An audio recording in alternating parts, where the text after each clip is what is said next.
Alrighty. Hello everyone.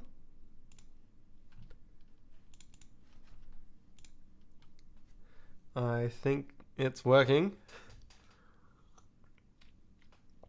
Hello. Yes, hello. Alrighty, awesome.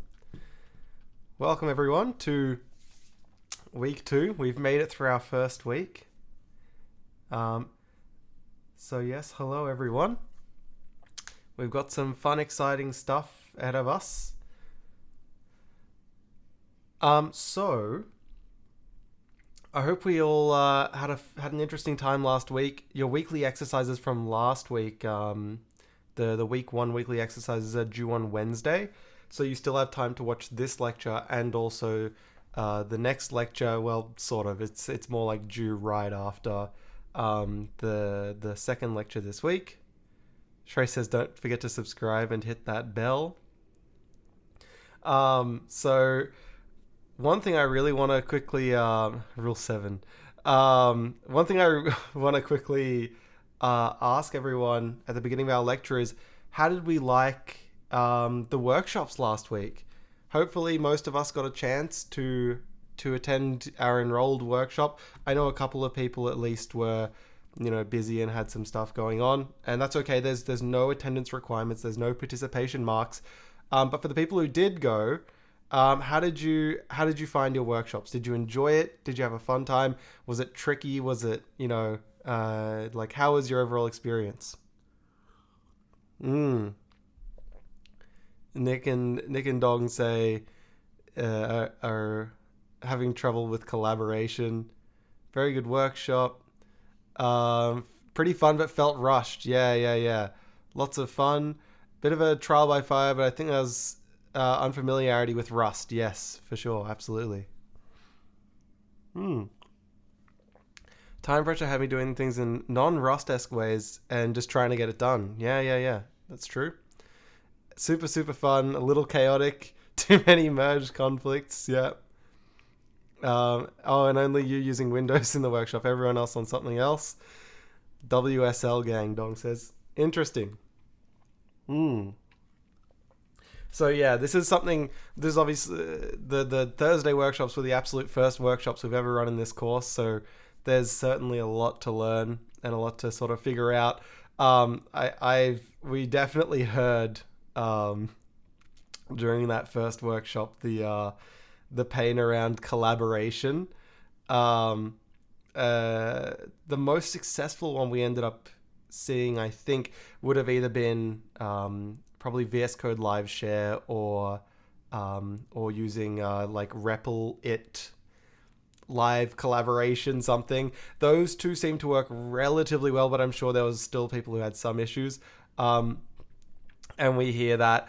And in terms of it being rushed and like sort of quite high energy and needing to fly through, absolutely, 100%.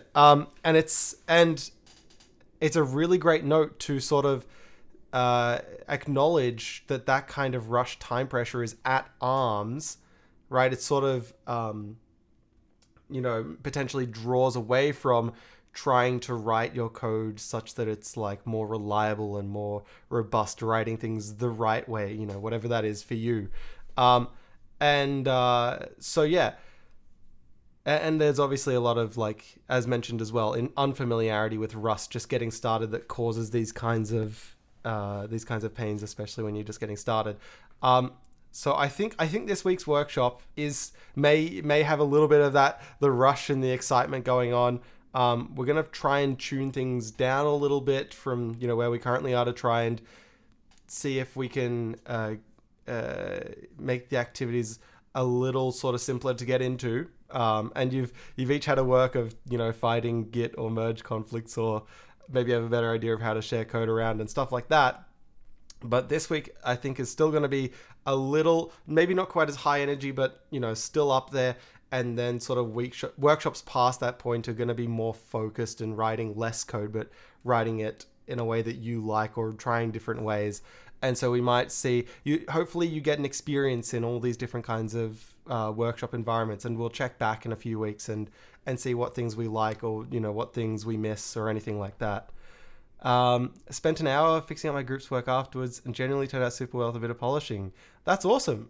Throw it on the course forum if you get a chance. I'm sure myself and plenty of other people would love to look through something like that.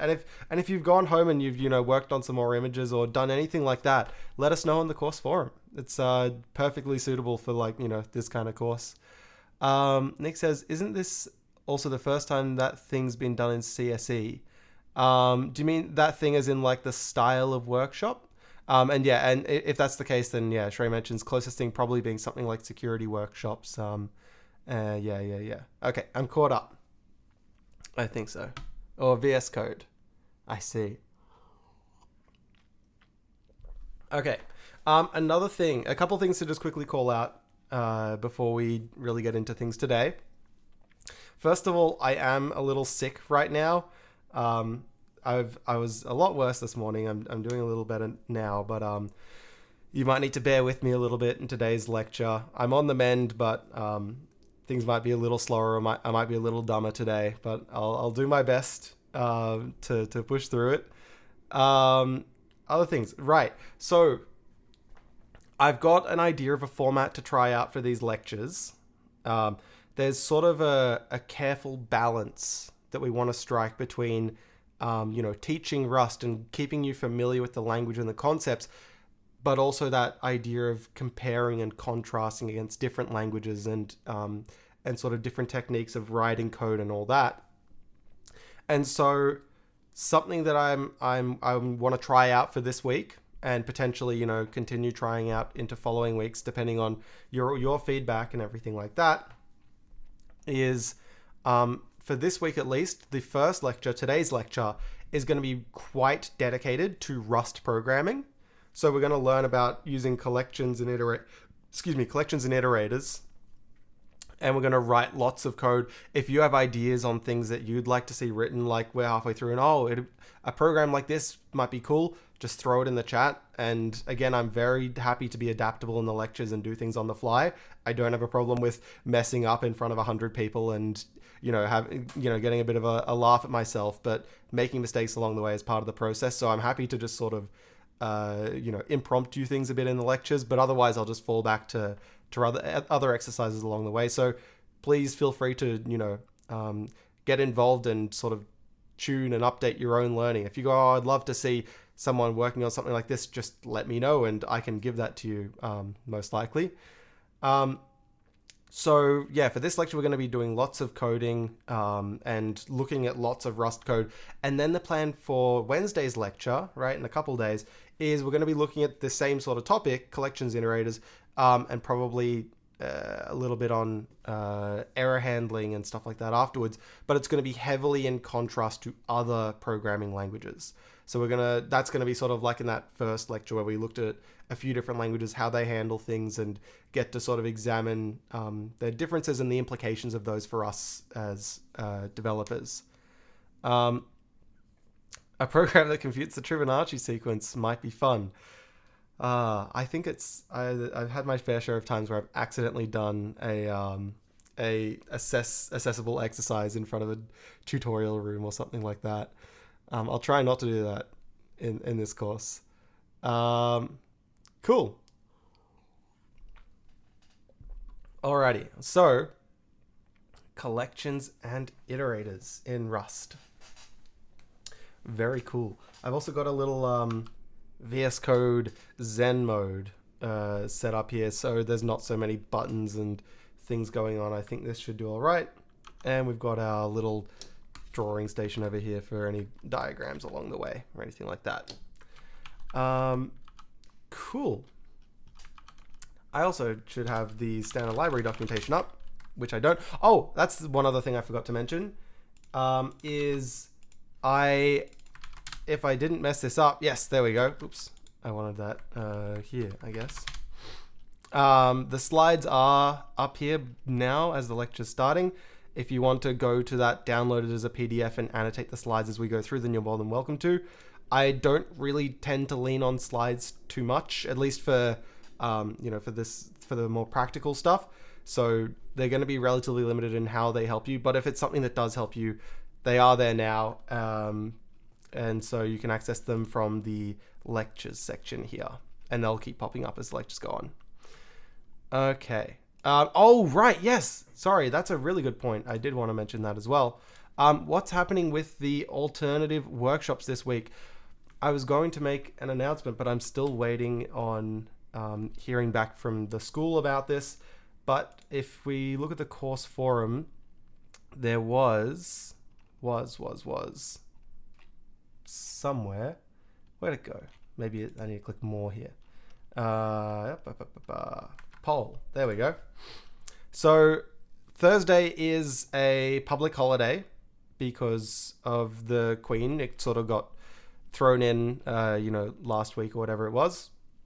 So the Thursday workshops, even if we wanted to run them, which I think myself and the other teachers would have been happy to run them on Thursday, we actually just don't get that option from the school. The labs are all locked. So also don't expect to go into uni and be able to access lab machines and stuff like that on Thursday, because I don't think you'll be able to get into the rooms. So based on this poll, if I got the results up here, the most popular options for like a makeup workshop were Friday from 12 to 2 and from 4 to 6, both face-to-face. There is also the 6 to 8 p.m. workshop. This one here, this option is like already running. So if you wanted to go to this workshop, then you can just sort of show up. It's online on Discord. You can see the information for joining the online workshop here.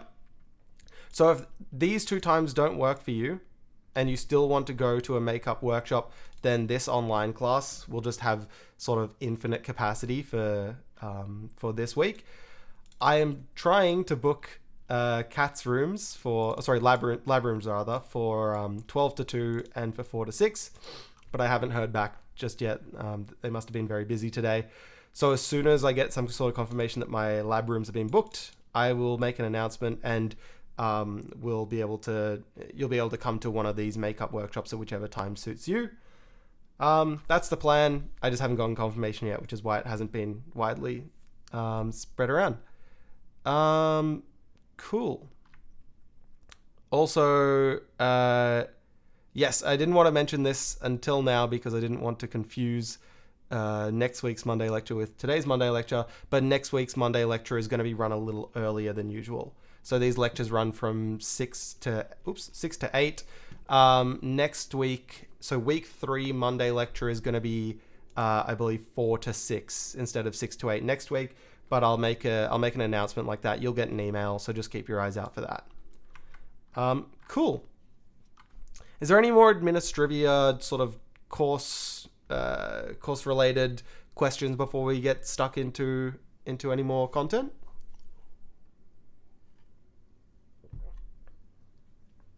So the Friday 6 to 8 p.m.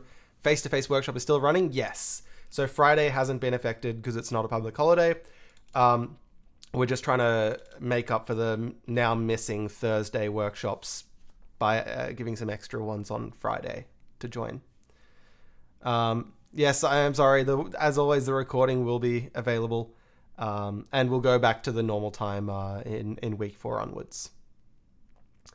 Okay. Alrighty. If you have any questions or anything, just let me know.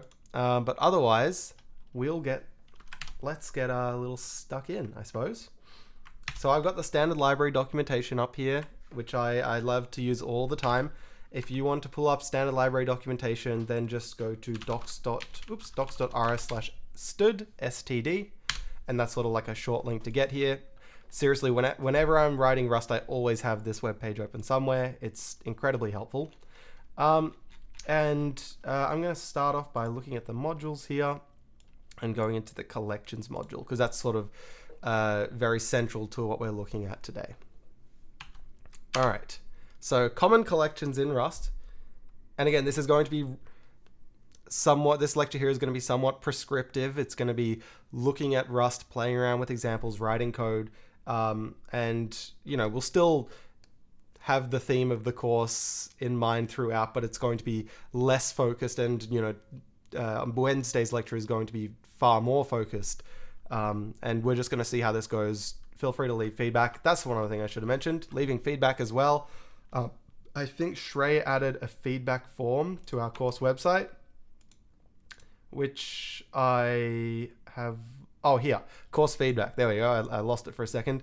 If you ever have any feedback that you want to leave, either anonymously or not, you can make a post on the course forum right here, feedback.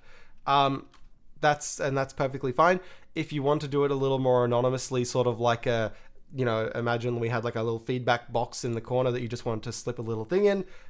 There's this link here. All it opens up into is what's your feedback, and optionally what's your name if you wanted to attach a name or a ZID. But if you want to pass on any feedback, again, even now in the lecture chat, the feedback category on the course forum or this feedback form over here, all perfectly fine and encouraged. Okay. Workspace order 1, 2, 4, 5, 6, 3. Yes, 1 is my left monitor, 3 is my right monitor, and 2, 4, 5, 6 are all this central monitor. You've got it. Okay, do as I say, not as I do. Push up every time you need to look something up from std. I would be absolutely ripped, I'll tell you that. Alrighty. So, common collections in Rust. I've got a little bit of a non-summative list.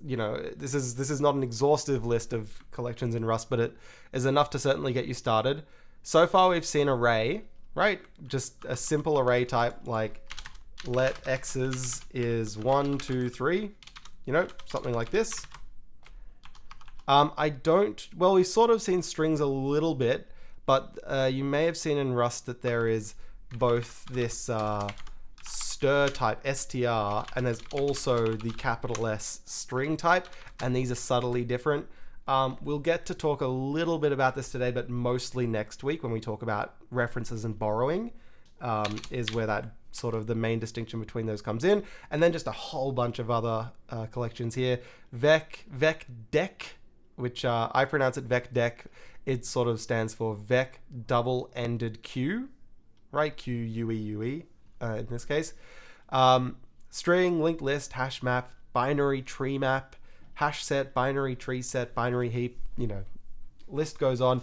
And if you include sort of third-party libraries in this list, we wouldn't be able to fit it all in a slide. It would just be, crazy. So we're not going to look at all of these sort of in detail, but they're all, a big chunk of them are all sort of tangentially related, right? Like hash map and btree map provide a similar sort of interface. Vec deck, linked list, have a relatively similar interface. Sets, right? Binary heap we basically won't look at all, I believe. But we'll look at them generally and write some code. But we're not going to get too into the specifics of every single difference between each implementation of everything, right? Okay. It's nice the names are explicit about the underlying data structure in Python. Sometimes it's hard to tell. Yeah, for sure. Alrighty. So, our first thing that we're going to look at is our vector-based types, right? So up here, array is sort of loosely vector-based. It's like a contiguous collection. And there is also things like vec deck, linked list, and so on and so forth that sort of support dynamic sizes. So let's have a quick look and see if the documentation will help us out here at all. And also notice that it says to get this out of the way, you probably just use Vec or HashMap. Those are almost always the two collections that you'll use for everything. That's a nice thing to sort of put out in the to put out there right at the very beginning. Vec and HashMap you see absolutely everywhere. Every other collection here is sort of more niche than that. They have sort of more specific use cases that you probably aren't going to be reaching for every time you're going for a collection. So Vec, absolute bread and butter data type here. So what's special about a Vec? The most important thing is that a Vec provides us dynamic resizing. So an array, let's say, my array is 1, 2, and 3, right? My array can only ever hold these 3 elements here. Well, the elements individually can change, but it must always be 3 integers, right? So in this case, the type of my array would look something like I32 because that's what it holds, and there's exactly 3 elements. So if I say, actually, I want to push 4 and 5 onto this, 1, 2, 3, 4, 5, Rust would say no. Array has 3 elements in it, so that's no good. And this is common in a fair amount of other languages. But notably, you know, given that, well, this is something that's a little tricky. Most students coming into this course have probably done COMP6591 or something like that at some point where you've used C. And in this case, arrays in C are sort of perfectly interchangeable here. If you haven't done C, you know, if you're postgrad and you've done Python as introduction to programming, this might seem a little weird and niche, but it sort of appears in systems-y languages where performance is really a key characteristic of your programs. And so having a type that has a fixed size, right, 3 in this case, can be rather helpful, especially when performance is in consideration.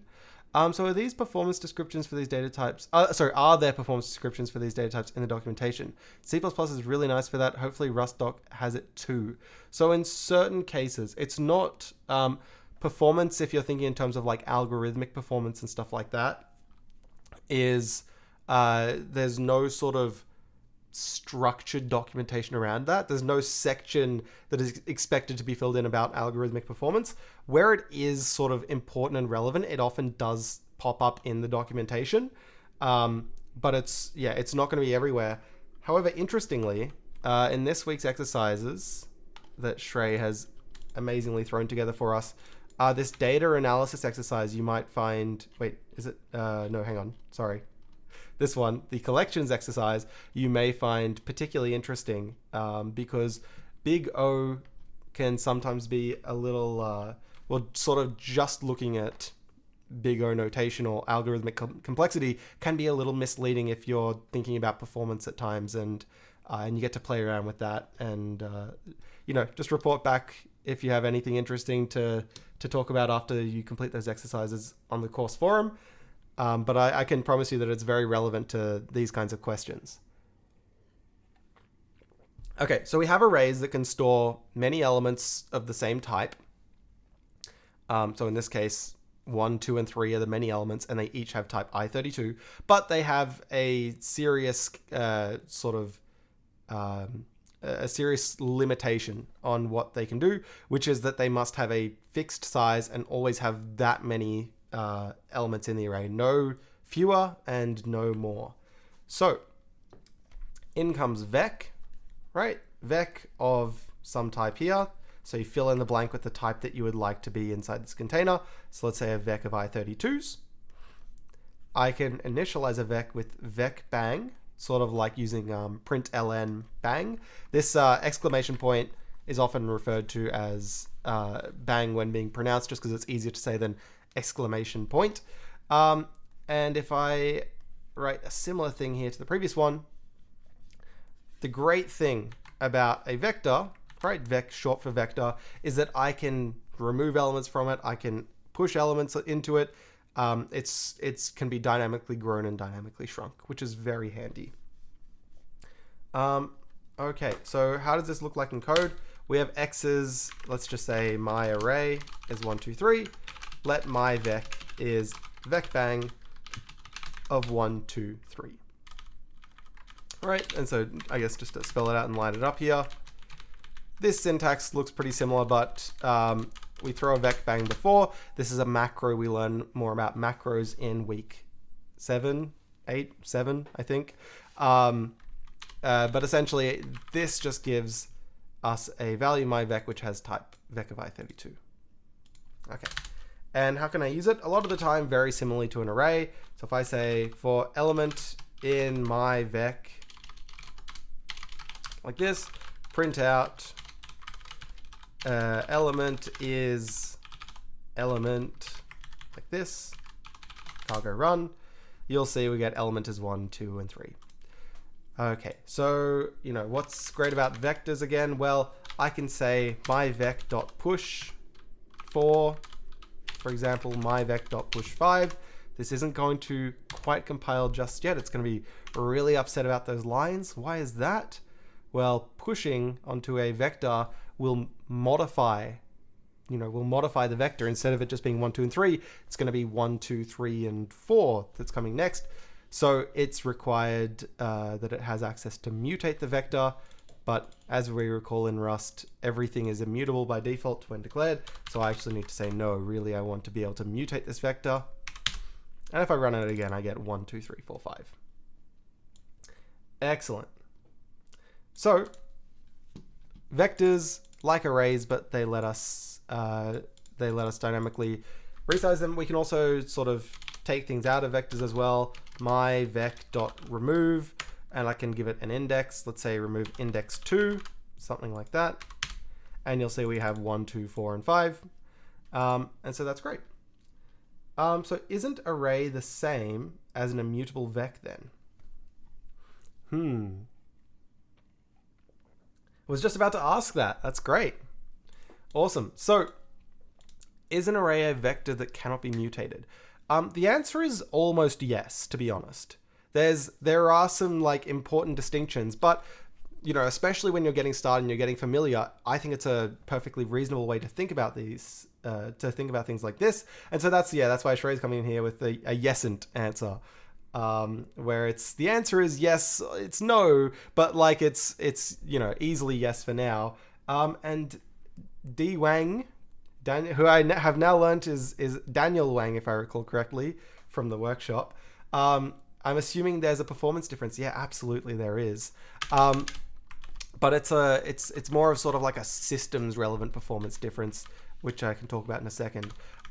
So some of the differences when we're dealing with an array and a vector, other than just sort of mutability, is let's say I have a function that says takes some list, right? And let's say it's going to give us the sum of the elements in that list. So let's say it wants to take a collection of like I32s, and it's going to give us the overall sum of that list. Now, if this is an array, then the problem is that this is going to have to specify the size, as we've written it here. Arrays always need to know how large they are. And so this function is really going to only work on arrays of a particular length. So an array with 42 elements in it, or an array with 5 elements in it, right? There are cheeky ways to get around this that are way advanced for what we're looking at now. And there's realistic ways that you would get around this as a Rust programmer would, that we'll learn about next week, that look a little like this. But if you're just talking about arrays and vectors, then this sort of represents a serious difference between the two. Because with a vec, I can just write the code like this and it'll work. It may work for a collection of any size. And furthermore, that performance difference, the important idea here is if you understand the difference between the stack and the heap, we're not going to look super closely, super in depth at the stack and the heap during this course. But if you recall from maybe a little bit from 1511 or from 1521, if you've taken those courses, the stack and the heap are different sort of segments of memory. It's dangerous potentially to put a lot of data on the stack. If you've ever heard of stack overflows, usually they occur because of recursion, where you keep allocating space on the stack by calling a function, a function calling itself many, many times. But you can also cause stack overflows just by having a lot of data on the stack. Whereas the heap is a much safer place for lots of memory to go live. Kilobytes, megabytes, gigabytes of memory to go live. The heap is a much safer place for it. And arrays get put on the stack, which generally gives them higher performance if you're just sort of accessing elements and stuff like that. But it's far dangerous in larger quantities. And so going slightly slow, like really slightly slower to go on the heap, maybe can often be a little, save you a little headache and worry, if that makes sense. So can you do, okay, so if we have a non-mutable vec, excuse me, can I say my vec of 0 equals 123? And the answer is, my LSP is complaining about something else. There we go. Now I've woken it up. No, you can't, because cannot borrow my vec is mutable because it's not declared as mutable. If you make it mutable again, then you absolutely can. That's no worries. Now, what about the array? Right, so if I do my array of 0 equals 123, then, you know, no surprises here because it's not declared as mutable, so this was never going to work. If I make this mutable, are we going to be able to assign to an element in an array? Yes. Yes, you can. My array of 0 is 1, 2, 3. Let's test it out. My array, like this. Cargo run 123, 2, 3. So I think that was a question above. Arrays can be mutable in that you can change their contents, but you can't change their length. So absolutely, that's sort of a demonstration of that here. We can mutate an array, but we just can't, you know, change the length of the array past its initialization or past when we gave it a type, like we did over here. And we said the type was, you know, 30 integers or something like that. All right. Does Vec have random access then? Yes, it absolutely does. So you can iterate over an array in the same way you can iterate over a Vec. You absolutely can. 1521 sounds like a cool course. It certainly is. Just to rehash, the contents still aren't mutable in our example, right? So how should one initialize a vector of mutable objects? So the contents aren't mutable in our example, right? How should one initialize a vector of mutable objects? So do you mean if you wanted to say modify? So like we've sort of, the questions, I'm not 100% sure on the, from the phrasing of your question, but I'm gonna like beat around that question for a little bit with a couple of different things that we'll go through, and then let me know in 10 minutes. I'll jump back and you let me know if whether it's been answered or not. And otherwise, we'll try and narrow down the phrasing and get it answered as well. So just to check, does Vec have random access? Absolutely, it does. So let's say my Vec of 2, for example, just throwing in a random index there. Oops. Comment this out. Cargo run element is 3, so we can randomly access elements inside a vector. Can you iterate over them? So yeah, that's what we were doing there in these for loops. You can iterate over them. And we're going to look at using iterator methods in a little bit as well. So let's do a couple interesting little things with vectors for now then. So let's say I want to take a vector of numbers and let's say spit back out a new vector of numbers that is just double the list that we got in. So if I give it a vec of 1, 2, 3, it should give back a vec of 2, 4, 6. So double the numbers. Let's call it double numbers. Vec is going to be a vector of i32s, and we're going to give it a new vector of i32s, like this. Okay, so how would I, as a Rust programmer, write this? Well, I might reach for some sort of imperative solution, at least to start off. So let me create a new empty vector. There's two sort of main ways to do this. You can use this vec_bang macro and just give it nothing inside. That'll give you an empty vector. Or you can also use something like vec_new, which just also creates an empty vector. I seriously don't mind. There's also like 40 other ways you can do this as well. I don't mind how you create your empty vectors. I'll just say let doubled vec equals, let's do vec_new so we see more things. Vec_new. Now, this gives me an empty vector, but again, it's immutable, so it's never going to be able to be anything but an empty vector. Let's make it mutable instead so we can do something with it. I'll say for element in the vector, right, this input vec, we can say something like doubled vec dot push, so push onto the back of it, element times 2. And then at the very end, give the doubled vec back. Okay, so let's give it a try.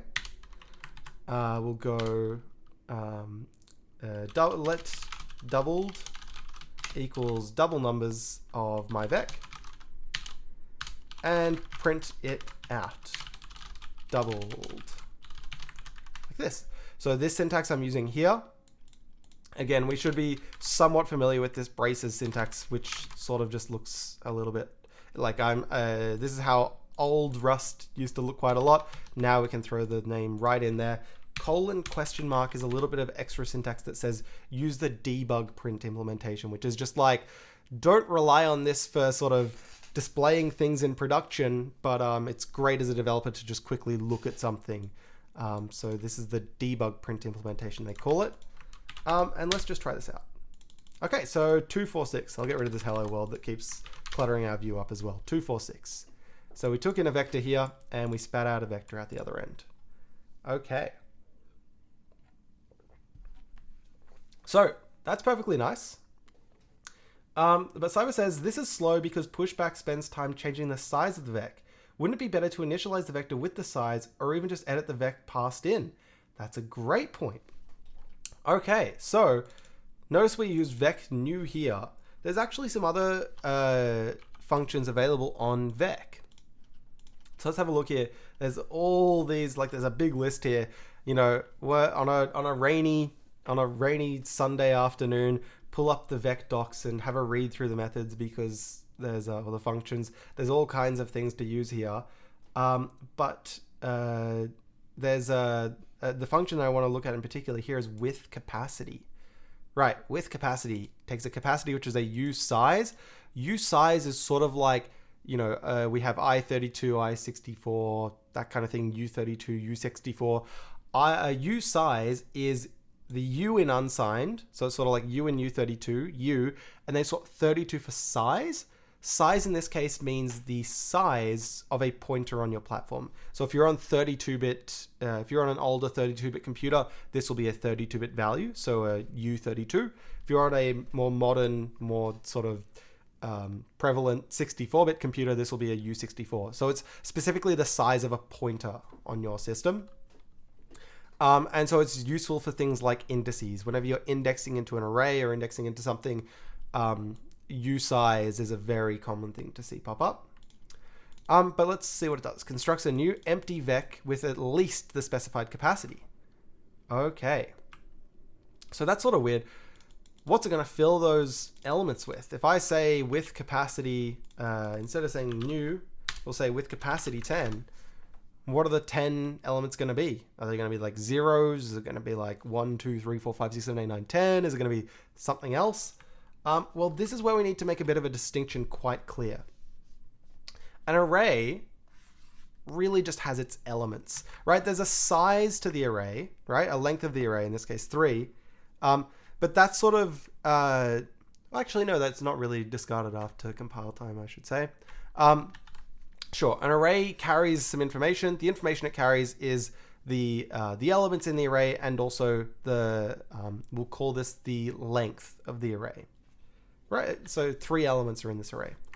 A vector actually carries 3 pieces of information. So a vec here you can think of as 3 things. The elements, which is going to be some sort of array. In this case, like think of it like an array 1, 2, 3. It has the size or the length, whatever you want to call it there, of this array, which in this case would be 3. But it also has this third parameter, which is called the capacity. So the capacity is how much room do I have sort of at the end of this array that's not currently used? Whenever we're allocating memory, it's very rare to just go, give me 3, you know, U32 or I32's worth of space. So if each of these things is 4 bytes, 4 bytes, 4 bytes, it's very rare to say, just give me 12 bytes. Right? Because if someone comes along and goes, I want to throw 4 on the end here now, then you have to go, okay, I need a new allocation. Give me 16 bytes. Then they go, I want to push another thing. Okay, a new allocation, give me 20 bytes, and so on and so forth.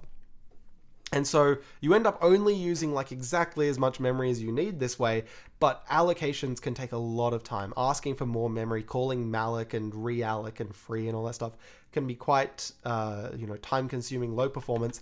And so wasting a little bit of memory is generally just expected these days. So instead of just allocating 12 bytes for these 3 4-byte values, it'll just go, screw it, 12 bytes, let's just allocate 16 instead, let's say.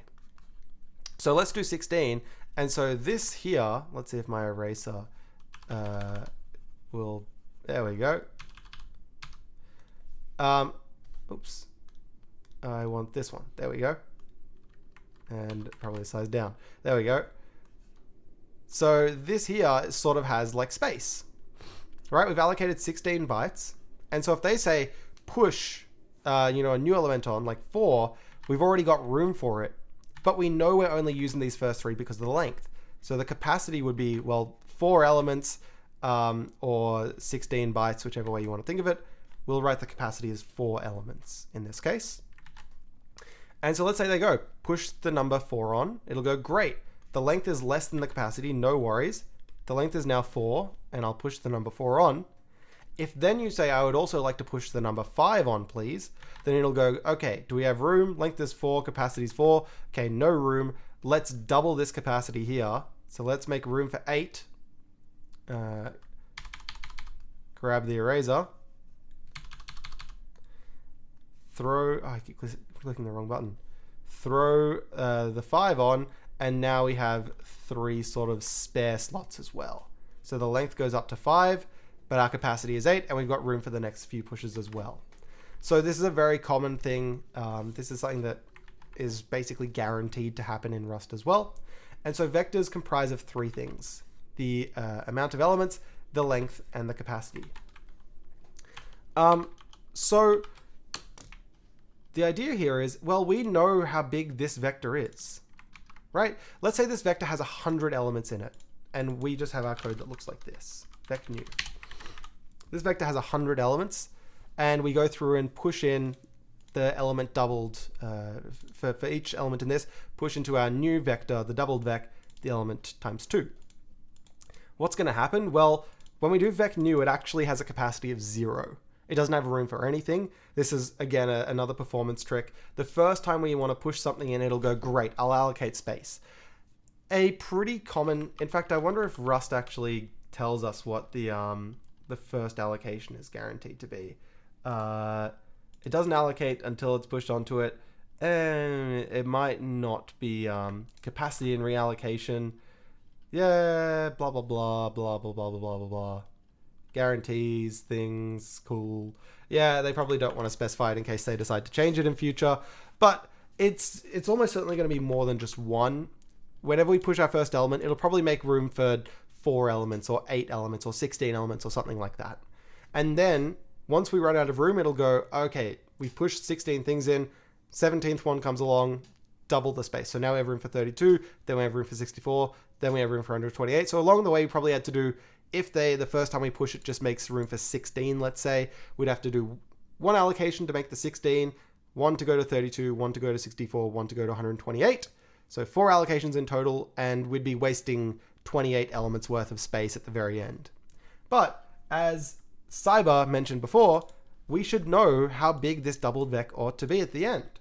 So if we say vec with capacity, vec.len, right? So what's the length of this vector? How many things are in it? Just make the new vector have that same capacity, then we're never going to have to do a reallocation. It'll just do that exact allocation right here, or maybe it might do a little bit more, and it might end up wasting the same amount of memory. But at least we just do 1 allocation, push everything in, and then return it back. So this kind of thing is also very common to see in Rust, just to sort of squeeze out performance. So yeah, this is very cool, and this is some perfectly reasonable code here. This will also be perfectly fast, right? This is perfectly performant here. But we also have some different options that we'll see in a second. So is it better to be explicit about return or just leave it as an expression? This is generally like the most common in Rust. You're sort of adding extra fluff to a Rust programmer to write it like this. But again, it's sort of your own preference for the most part. This would be my suggestion though, if you were asking me. Gobble coming into, yeah, wasting memory, bloat. Time malloc takes may depend how recently on how recently a spark was called and how much memory is needed. Yes, that's absolutely true.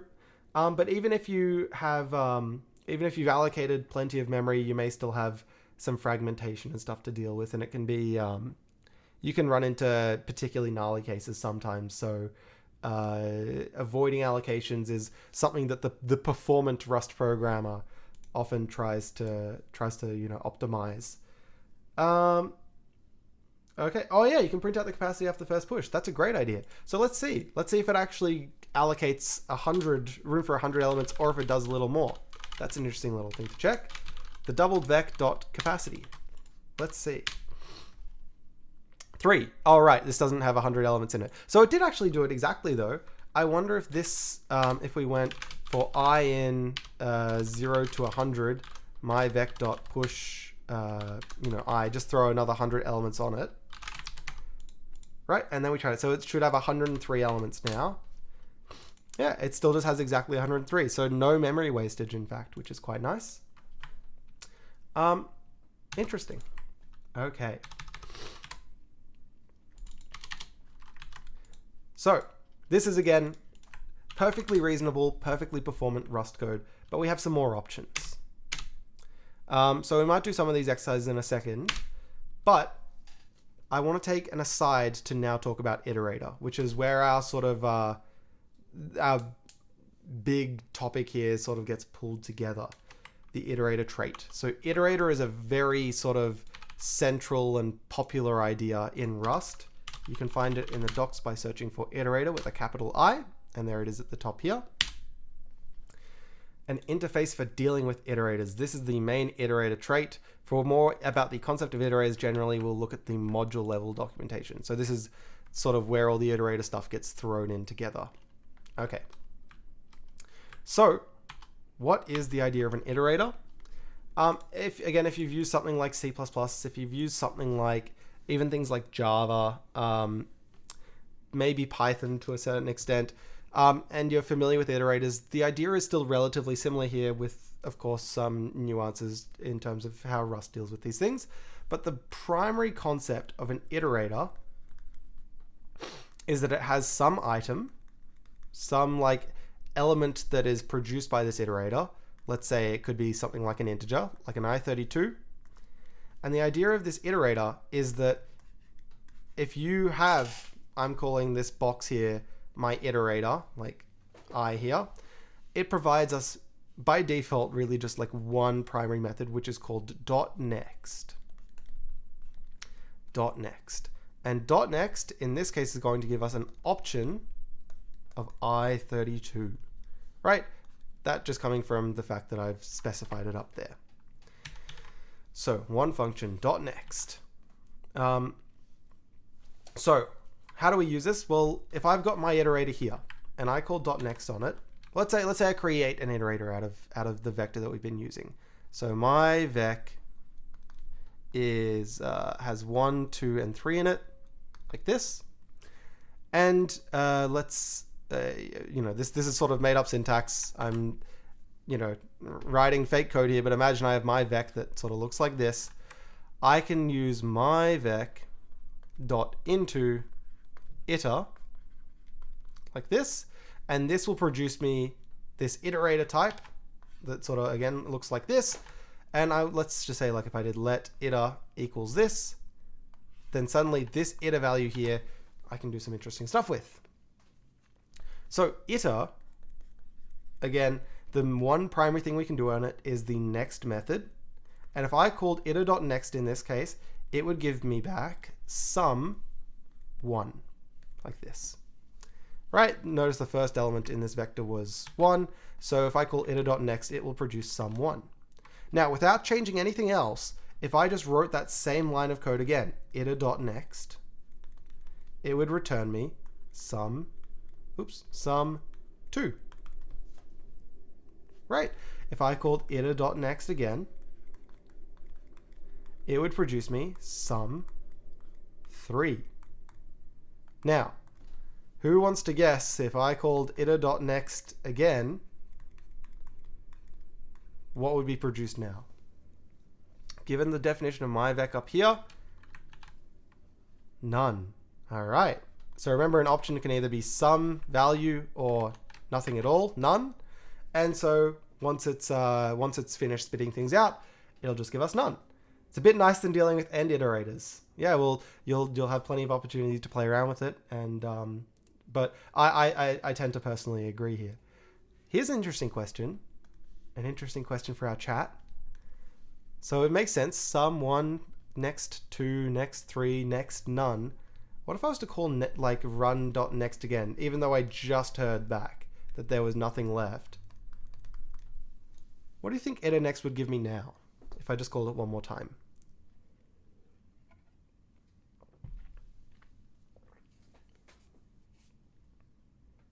None again? None?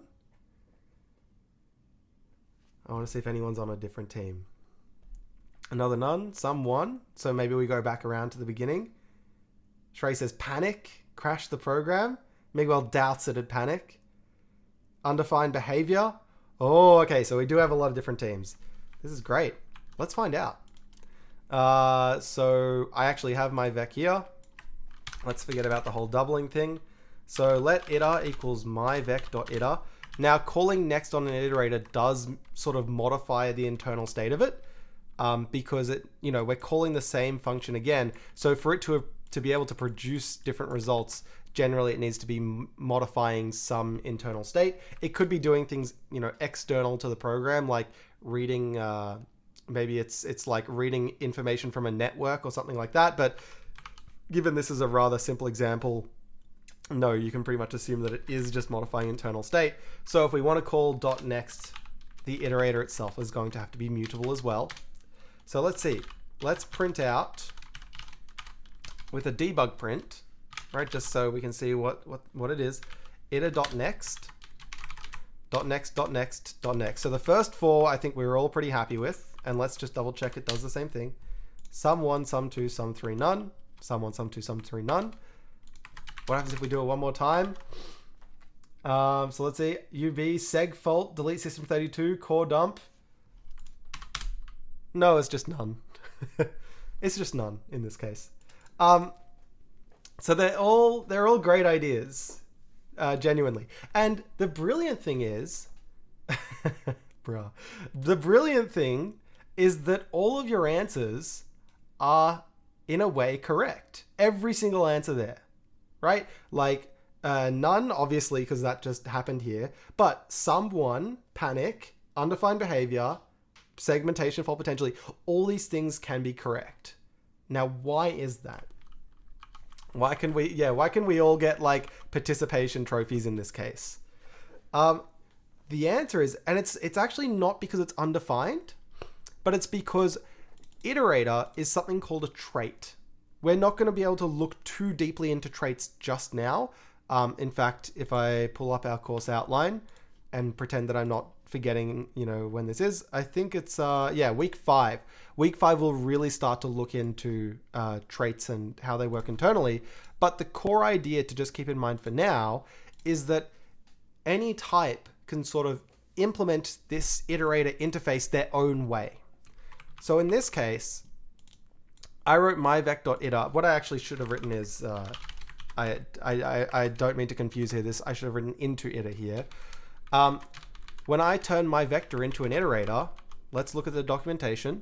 Vec into iter. We'll do into iter over here.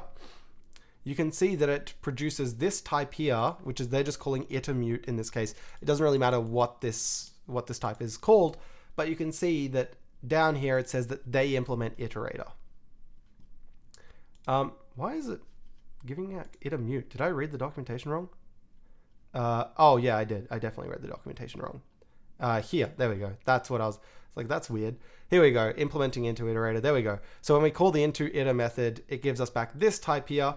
And if I scroll down to this section here, it says, let's just look at some code here in the standard library.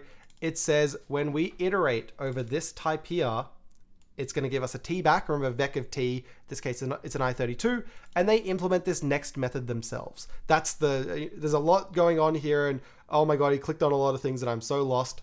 The thing I want to point to you here is that they define this next method themselves, right? They've written the implementation. And so what they've decided is, once we run out, just keep producing nuns. And that is very, very, very common.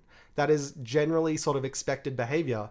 But it's also reasonable to assume that someone in a potentially weird use case might want to do something like panic. They might want to do something like wrap around. That's actually more common than you'd expect, is the saying some, none, and then some, sort of going around in a ring. That also, people have written stuff like that. Panicking, undefined behavior is like, someone would have to write wrong code to do that. And in Rust, you have to use something called unsafe, right? You have to use this unsafe keyword to invoke undefined behavior, which we learn about in week 9, sorry. So, and like generally we don't like to write unsafe code in Rust where someone doesn't have to use the unsafe word to run into undefined behavior. So no, Rust doesn't have undefined behavior usually, but people can make mistakes and sometimes they can slip through in extraneous circumstances, but it's not nearly as prevalent, if that answers the question for everyone else. But you could imagine a scenario where that could maybe happen. So anyway, the big idea here is that each type that can be iterated over can define how you get to the next element on that iterator. That's the big idea of an iterator, right? Just to like do this visually as well. So I may have, spoken this out, but to talk visually here, iterator is more like a concept than a concrete thing, right? It's a way of life, right? It's a way of talking about producing elements in a sequence, right? Iterator of some item equals whatever it is. That's a very bad question mark. And the way that we get elements out of some iterator, something that can be iterated over, right, is by saying, give me the next thing, give me the next thing, give me the next thing, give me the next thing, give me the next thing, right? This is this sort of big unifying interface over all different kinds of collections. All different kinds of collections, we can just say, give me the next thing, give me the next thing, give me the next thing. And you might go, that's weird, that sucks, right? Like, why would I ever want to write code that does that? If I was writing code in this that was, like, I mean, you've seen it right here, right? If I wanted to actually do this in a loop, I would have to write something horrible like this. I would have to go like loop let item equals iter.next. If, maybe match on this item here. If item is some element, something like that, then we'll go print that element out, print out elem. Otherwise, if it doesn't exist, then we'll break out of the loop and finish it, right? That's, we see, okay, it ends up printing out 1, 2, 3, but compared to just 4 element in Vec, right? This sucks. Like, so why do we care about this? I'm going to leave you to think about that while we take a few minutes of break, right? Why would we care about having such a simple, just one function interface to talk about iterating over things? I'll let you think about that while we take a little break. Let me catch up on the chat. If you're not interested in the chat stuff, start your break now. So I'll catch up on the chat, then I'll actually go to the break screen for 2 or 3 minutes, and then we'll come back. So blah, blah, blah, OOP, dungeon game in Rust for assignment 2, foreshadowing, unsafe, Euclidean vector in Rust. Wrapping around is neat, unsafe isn't bad. Any reason why they use if else instead of match in this example? Oh, that's a great question in this the standard library code. Probably because the things that the conditions that they're checking here are quite disjoint, right? It's not like check if this piece of data looks like this. Check if that same piece of data looks like that, or if it looks like this, or if it looks like that. These are pretty distinct ideas. Check if self pointer is equal to self end. If you've written C++, you might recognize this line of code here. Else if mem size of t is 0. So like, I think an if else sort of flows a little better here because your match is going to look like match everything if blah blah blah anyway, potentially. But yeah, that's a very interesting question. Unsafe allows UB. Yeah. I know that's definitely a joke, but seriously, why not both? We can those things are both true in harmony, surprisingly. At least I think so. Unsafe is good because it contains unnecessary unsafes to distinct and easily recognizable sections. Yes, absolutely. We'll learn about that in week 9 as well. Is there iterator invalidation like in C++? That's an awesome question, and we'll talk about that after the break as well. Cool. For loop uses it. Can we do something for element iter? Yes, you absolutely can. Absolutely, Daniel.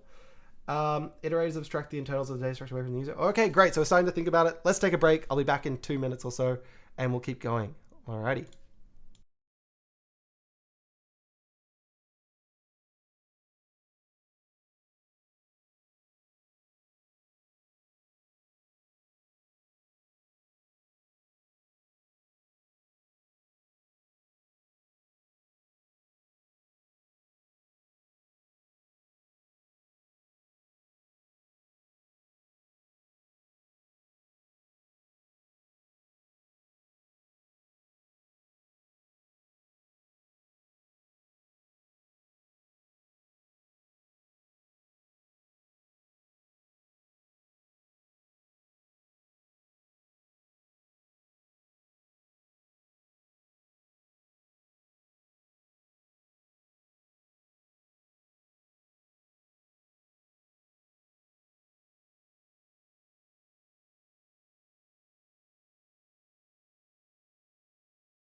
Okay, let's jump back in. So, where did we leave off a couple minutes ago? Well, there was two questions I left out for a second. Excuse me. Is there iterator invalidation like in C++? Iterator invalidation, yes, a very prominent foot gun that can certainly you can injure yourself and do a lot of damage with stuff like that. I can tell you that Rust, the Rust that we use in this course has basically solved that problem. With the tools we've got right now, the solution is quite bad. But next week, once we learn about references and borrowing, you'll learn that the solution is, I think, quite good.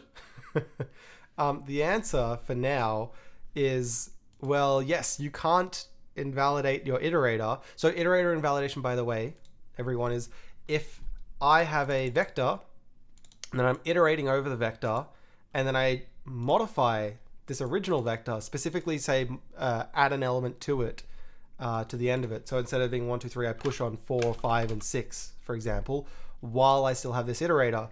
In a language like C++, that can do you a lot of harm. In fact, you can get memory unsafety issues, and once you've got memory unsafety issues, you've got hackers trying to breach your computer and take over your whole system and all that. So it's very scary. And the horrible answer for now, which is like, technically it's solved, is that again Rust has these move semantics. So when I say my vec.into_iter, this actually moves out of my vec in the same way that if I said let x is some string from hello, and then I say let y equals x, then x is no longer valid anymore because it's been moved into y. Similar thing is happening here, and I say my vec.into_iter, it's sort of moving out of the contents of my vec, and we end up with something else called iter, and so you actually can't access my vec anymore. If I do my vec.push42, this code cannot borrow because it's not mutable. Fine, I'll do that, and then it says borrow of moved value, it's moved away. And so you're gonna be like, that's horrible, what the heck? Like, now you can't use the vector anymore just because you read through it once. Yes, we'll have the tools to deal with that next week, but we're not going to worry about it for now. The reason you're like, okay, but why are you leaving this out for us, Zach? Why don't we just look at the right way of doing things first?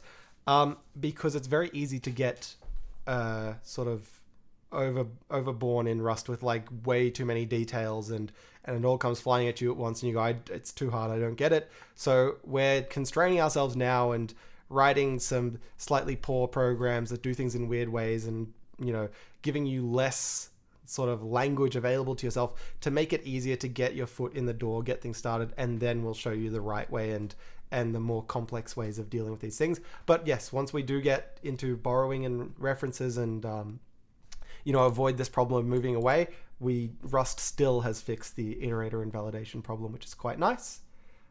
Now, back to that other question about iterators. They abstract the internals of the data structure away from the user, which is good for separation and responsibility in your code. So that's certainly true. It's also good for one more thing that, in particular, that I'm thinking of right now, which is, so we have lots of collections that are over here: array, vec, vecdex, string, linked list, hash map, blah blah blah. All of these, the iterator interface is flexible enough, right? An iterator just defines some type of an item that it spits out, and you just need this method here, right? Give me the next item, and it gives you either some item or none. And that's flexible enough to be applied to every single thing here. An array, a vec, a linked list, a vecdex, whatever. They'll all just give you, here's the first element, the second element, the third element, the fourth element as you go through of the type. A string, if you iterate over a string, the first character, the second character, the third character, the fourth character. What about a hash map? A hash map representing key value pairs.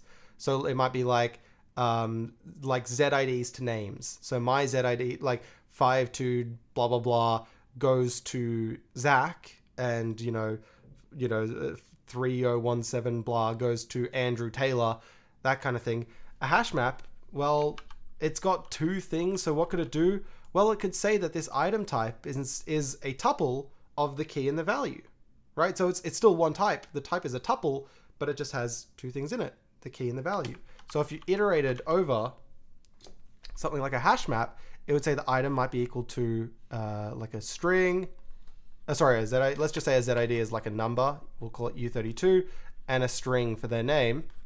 And so you'll get pairs like, so in my case, 5257261 and Zach. And then the next thing it might give you out is Andrew's a 9. 9300162, I think. And you get, Andrew out, something like that. So it's very flexible, this interface, right? So no matter what data structure you're using, you might be able to do some operations on it. Furthermore, and this I think is one of the really cool things, it means that Rust, right? The people who make the standard library in Rust go, well, if a lot of people are going to be using this thing with an iterator, just how many like helper functions could we write to help you iterate over things? And the answer is a ton, like really a lot. Like even just with that one function, next, which is what it has, just based on next, they can write all these functions here that help you work with some sort of collection that you're iterating over. So let's look at something like, for example, map is a really great one. HIJKLM, map. Here we go. So map is a function. So once you're iterating over something, you can call .map, and we haven't seen this yet. This is called a closure. But it's essentially like, if for each thing in the iterator, we'll call it for each thing x here, instead spit out 2 times x. So if they had an array of 1, 2, 3, and again, this could be an array, this could be a vec, this could be a linked list, whatever it is, they say iterate over it and then map the elements such that it goes, take for each element x 2 times x, you'll get 2, 4, 6 out of it. You can think of it as a lambda anonymous function from other languages. Yes, absolutely. And we call this a closure in Rust. And again, this x you could swap out here for any name you want, as long as you keep the same variable name over here. You get different syntax for closures in every language. This is very Ruby-ish syntax, if you've heard of the programming language Ruby. So, and the great thing with map as well is that you can, it's perfectly happy for this thing on the other side to be a completely different type as well. Right, so if we go back to this other example, let's say we had let a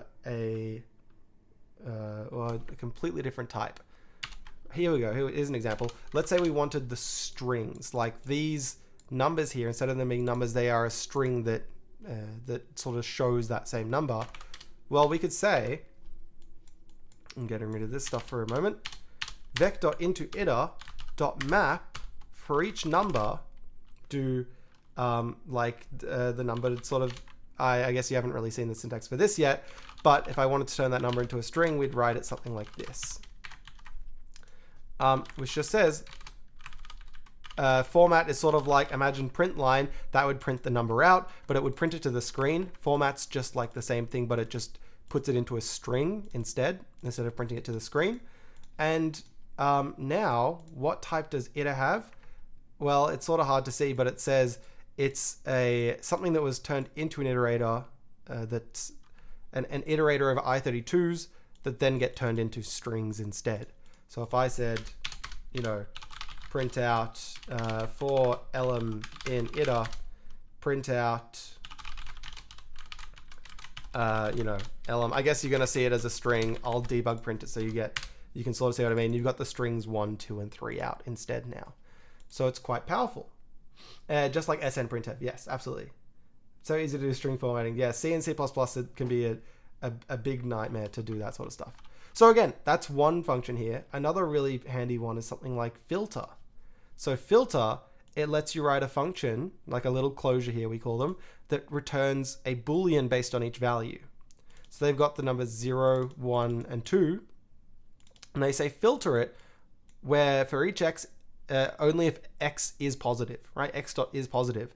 And so now when you go over this iterator, it'll give you 1, 2, and then it's done, because 0 is neither negative nor positive.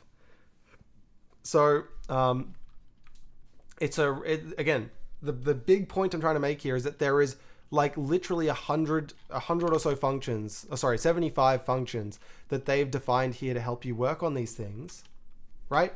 And if you pull in external libraries as well, there is seriously hundreds, thousands of functions just devoted to dealing with, this incredibly simple interface. Just give me the next thing, give me the next thing, give me the next thing, and they help you write code in a slightly different way. So this is when people talk about functional style, right? Writing code with a bit of a functional style, a functional flavor to it. This is exactly what they're talking about. And so we're going to give that a try now. So here's some exercises. Find the mean of a list, find the median of the list, and the longest equal run. Let's see how much we have time to do. I guess we'll just sort of throw this down the bottom here and forget about it for now. There it goes. Goodbye. Cool. So let's say we have let's make this a little more complicated. Throw, 10 numbers into it for now. And let's say I was writing a function that was like function mean. And let's just say for now we take in a vector of i32s and spit out an i32. Again, this is not how a Rust developer would necessarily write this, but it's with the tools that we've sort of got right now. This is how we're going to write the signature of this function. So if we did this imperatively, mean meaning just like the average here, of course, how might we want to do this? I think, honestly, well, here's another interesting thing. I think I've already made a mistake in writing this. Does anyone want to like have a crack at something that I haven't really considered just writing this function signature out? i32, yeah, that's certainly one thing. Yeah, so i32, what should this return type here maybe be instead? Mean could be a float. It may not be an integer. That's right. And James here as well. What if the vector is empty? Students in the chat, what if the vector is empty? What should this function return if the vector is empty? Let's say we change it to f32, or I probably lean for f64. There's very, very rarely do you really want to use f32 with all the memory you've got these days. Shrey says -1. Yeah, that's the C programmer's approach often. There we go. So yeah, actually one option here is you could panic, right? You could say if x dot is empty, then panic, right? Crash the program. What the hell, man? That's, we could write our code something like this. And this would be, this is an option, but I'd say it's like a little more dangerous, yeah, a little more brittle. And you can just think about how like writing this, you would be less sure. If someone said, put a gun to your head and said, are you 100% sure your program will not crash? You'd be like, oh yeah, I don't know. I wrote some horrible things. And this might be one of those things there. Another problem is that you're not really giving the user any sort of say in what happens, right? So maybe the user does just want it to crash if the vector is empty. Like they're like really, really sure that the vector is not empty, and they go, if it's empty, sure, crash. But you're not giving them the choice over whether they want to crash or whether they want to have some sort of recourse. Once you hit a panic, it's basically like you shouldn't be relying on catching a panic and trying to deal with it later. Because it's you're bound to run into issues and it'll just panic right past you sometimes, right? So if we swap this for something like an option, then we're really leaving the choice up to the person who calls the function. If they say, that's fine, I just want it to crash if it's empty, right? So if I say mean of my vec, and I'm looking at this here, this vector is not empty, right? I can just go ahead and unwrap this option here potentially. And just go this unwrap, meaning give me the thing inside. So I'm going to say let average equals the mean of this. Give me the thing inside. If it's not there, panic. I bet you it's fine. Or I can even write expect and go vector is not empty, C line above. This is sort of just like unwrap it, giving a little bit of a. You can either think of this as a reason why you're sure that it's okay, or some people like to put error messages in here. They like to say, vector was not empty, right? So if there's a crash, the user gets a message that says vector was not empty. I tend to prefer the former if I'm using expect. Like I'm writing expect because this should never end up crashing into a user. I'm writing expect here to say like, this is my reasoning as to why this will never actually panic. But it's your choice to make. And I generally prefer using expect over unwrap just to give my reasoning. And so if I look back over it and go, okay, that's why this was okay, or maybe I double check the reasoning here and go, wait, that's not actually right. And so that could be handy. And someone also said result as well. So we could have a result, right, where we have some sort of error type. So we might say enum mean error. And what are the possible things that could go wrong, right? Well, the vec, you could have like an empty vec as an option. Can anyone think of any other errors that could go wrong, right? If I put this here, then this could work. And I say error of mean error empty vec, and that's perfectly fine. But oops, I just left Zen mode, I think. There we go. And that's perfectly fine. But if there's only really one thing that can ever go wrong, maybe this is still better, because whoever calls the function might not realize why that function can go wrong, right? If it's just an option, they might not realize like, okay, why is it an option? This should always work to me. If they didn't sort of think of the case of an empty vector, you know, you could maybe put it in some documentation and go, this function returns none, you know, returns none if, you know, X is empty, you know, you could document it or something like that. But there's these kinds of considerations to make. And these are, again, I'm not here to tell you the right and wrong answer. These are your things to play around with and to think about. But these are like the fact that you're all talking about this in the chat means you're doing great in this course, right? You're doing the exact, you know, correct thing in this course just by talking about it, because that's like what we're after here. That's the whole sort of essence of this course. So again, as long as you're thinking about it, that's fine. I'm going to do option in this case, just so there's sort of less moving parts and stuff like that. But it's a perfectly reasonable point. Another option, yep. Preventing the program crashing is sometimes really important. Yes, it certainly is. Result will be good too, I guess. Saying it's nicer than panicking. Yes. Giving the user a choice is nice. Yep. Deal with NAN. Rust has to deal with NAN. Very fun, because it's part of the IEEE 754 standard. I'm sure Rust would have loved to do away with NAN, but it doesn't really get a choice because everyone uses IEEE and it's part of IEEE standards. But you know, it's a headache everywhere, basically, sadly. If there's more than one way it can fail, result will be better, I think. So they can tell us wrong. Yeah, for sure. And if IFF, if and only if, yes. Okay, so if I was writing this imperatively, I might say let overall sum. Now, what should this be? An I32. Often an I64 might be a little better here, because if we add up many I32s, it might overflow, but I'll just stick with I32 for now. Is going to be equal to 0 for elem in X, overall sum plus equals elem, which is obviously going to fail because this needs to be immutable. And then say, we also need to get the length of the vector.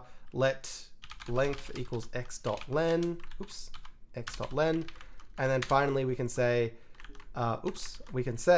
give back sum, overall sum as a F64 divided by the length, like this. And it doesn't like this because of operator precedence like this, and it doesn't like this because length, it also wants it to be an F64 in this case. There we go.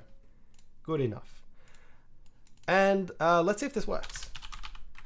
Print ln average is average. What should this be? Well, we've got 1, 2, 3, 4, 5, 6, 7, 8, 9, 10. So I'm expecting 5.5 if my maths is not too bad. And the average is 5.5. So it seemed like that mostly worked. IEEE, damn, elec-eng, yeah. How would you replace IEEE? It's a good question. Ask on the course forum. Having any number of things that can go wrong. Yeah. For sure, absolutely. But that's a great question to ask on the course forum regardless. But you're all having a good chat in the chat box, so that's great as well. Okay, so that worked. And I'm going to call this mean imperative right here. Now, what if I wanted to do this sort of functionally? Like this. So the same idea, but using iterators and these traits and stuff. So our first step is turning it into an iterator, and then we have this whole like slew of functions available to us, right? Let's see, we're looking for the mean. I wonder if there's a method for, I'm looking, if there's a method for mean. No, is there a method for like average? Yeah, maybe. I honestly can't entirely remember if there is a mean or an average, but the one thing that we were looping in this thing, this was our only loop here, and it was to find the overall sum. And I do know that for anything that can be added together, if you can sum things together, then you can sum an iterator of items, right? So if I just said, give me the sum, then it's just as simple as that. Now, what does sum return? Sum returns an S, so we're not quite sure. The way I like to check, if it's just like, I don't know what case this is, sometimes you can hover over it and it's like, okay, cool. Let's see if I do sum as an I32, which is what we were doing over here. I'm assuming is it happy with that? I guess because it's just going, maybe it can be summed both ways. No? That's interesting. The trait bound, no, okay. Well, that's a little sad. So, I mean, we get a little bit of nicety here where we say, you know, sum it up, but we're still probably going to have most of the rest of the code here, unless someone's got a particularly clever idea. But you can know, we can write this instead, overall sum, and, you know, maybe in this case they were relatively similar, but it is also quite a small, simple function. But yeah, this is the main idea. For loop here, imperative, functional style here, into iter.sum. Maybe you prefer it, maybe you don't like it, but well, there's plenty more to play around with still. Can we look through the docs? Yes, the docs on what? On sum? Sums the element of an iterator, takes each element, adds them together, and returns the result. An empty iterator returns the 0 value of the type, which is a little sad to me. It would have been nice if there was like a, you know, maybe at some point, I wonder if I just Google like Rust try sum. I wonder if someone's like working on this. Maybe not. Well, that's something that you could even look into adding to the language. You just go, hey, I think this would be a good addition. It's very simple, very easy. And they might go, oh, seems like an interesting idea.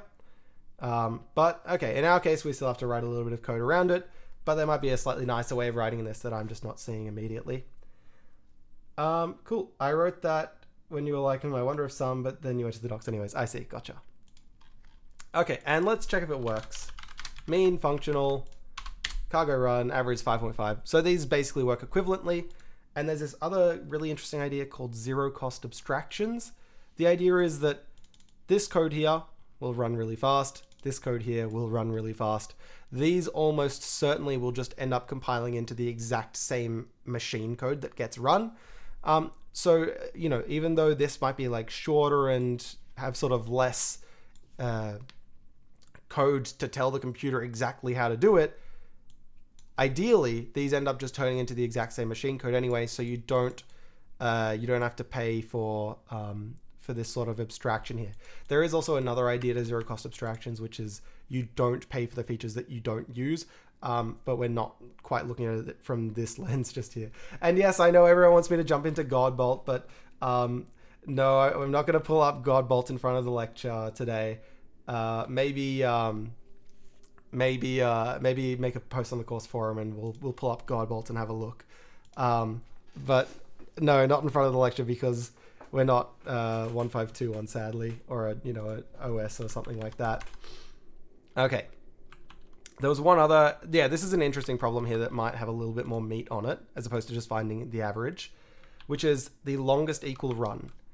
So there's a lot of different ways you could define this problem. What I'm choosing to define this as is, let's say we had a list that was like 1, 2, in fact, let's say we just had that list that we just had, 6, 7, 8, 9, 10. Right. And then we had another list. So let's call this list X, and let's call this list Y. And it was like 1, 0, 3, 4, 5, 6, 20, 8, 9, 10. Then the idea here is that if you sort of compare each element index-wise, right, so the first with the first, the second with the second, the third with the third, what is the longest sort of sequence in these between these two lists where they have all the same elements. So what are the sequences? There's one here where the first index, they're the same, but it doesn't extend to the next element because 2 is not equal to 0 here, right? So that stops there.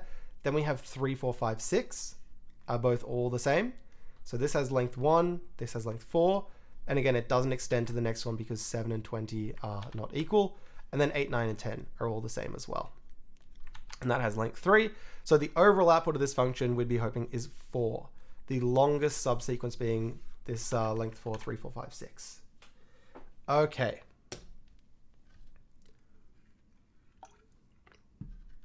Sounds like a leak code problem. Yeah, I mean, this is basically some kind of leak code problem. 3 on 2 on. I mean, this is still a rather trivial problem, I think. But okay, so let's write this out both imperatively and functionally. So fn longest equal run imperative, let's say. So if x is a vector of i32s, y is a vector of i32s, and we're going to produce some length. And again, length of an array, we're thinking usize here, because the thing to think about is on a 32-bit platform, arrays can only be so big, right? They have indices that are 32 bits. On a 64-bit platform, we're thinking 64-bit indices. So whenever you're talking about indexes into an array or something like that, usize is the type we're thinking for here. The equivalent in C being size underscore t, if you've ever used, if you've ever used that. Okay, so imperatively, how would we write something like this? So what if we did something like let mute the longest run is length 0 and the current run is 0, something like this. And at the very end of the function, we'll return back whatever the longest run was. Then I could write imperatively something like for, well, I want to go through each of the indices of these vectors here. One could also be longer than the other. So we're going to have to figure out which one's shorter first as well. So let's say something like let short index, sort of like short length is, well, we have x dot length, and then we also have y dot length, and we need to find the minimum between these two. So I can actually say x dot length dot min between y length. You might not like this syntax here. I could rewrite this as like i32 min of x and y, which I think people might like a little better. So I guess I'll do that for now. But there's, again, different ways of writing the same sort of code that does the exact same thing. Oh, sorry, not i32, usize min between these two. Okay, so then we could say something like for index in 0 up to the short length, right? For this, we go if x of index is equal to y of index, then like what are we looking at here? Well, if we start from the start here, if these two things are equal, then we're sort of starting a run here. The run just got one extra element in it, right? If we're looking here, we've got one extra element in it both here. So the run just got one step bigger essentially. So if we're looking at two elements and they have the same value, then our current run just increased by 1. And if our current run now exceeds our longest run, right, then this is now our longest run. Something like that. This could also be written as something like longest run equals longest run dot max current run. If you wanted to write it like that, you have options naturally. If the two elements that we're looking at are not equal, right? We're looking at a pair of numbers here and they are no longer the same, then that ends whatever current run we're on. So our current run is should go to back down to 0 because we're not even on a run anymore. So it's a little bit of code here. Yeah, okay, the invariant of this algorithm. Yes, if you're interested in writing code that looks like this, that works correctly the first time, COMP6991 is a nice recommendation. Informal methods, the lost art, if you want to look at that. But we're not going to focus too much on the algorithm itself here. here's just one way of potentially writing it, unless I've messed it up. So let's test it out on this case that we had here. So what did I do? I swapped this for 0 and 7 for 20. So this for 0 and 7 for 20. We'll call this X. We'll call this Y. Comment out the average code. And we'll say let longest, let's just call it L, is longest equal run between X and Y. And longest is L. Something like that. And the longest is 4, which I think is correct. So here's our code. Okay. Now, what if we wanted to write this more functionally with iterators? What are our options here? Fun for functional.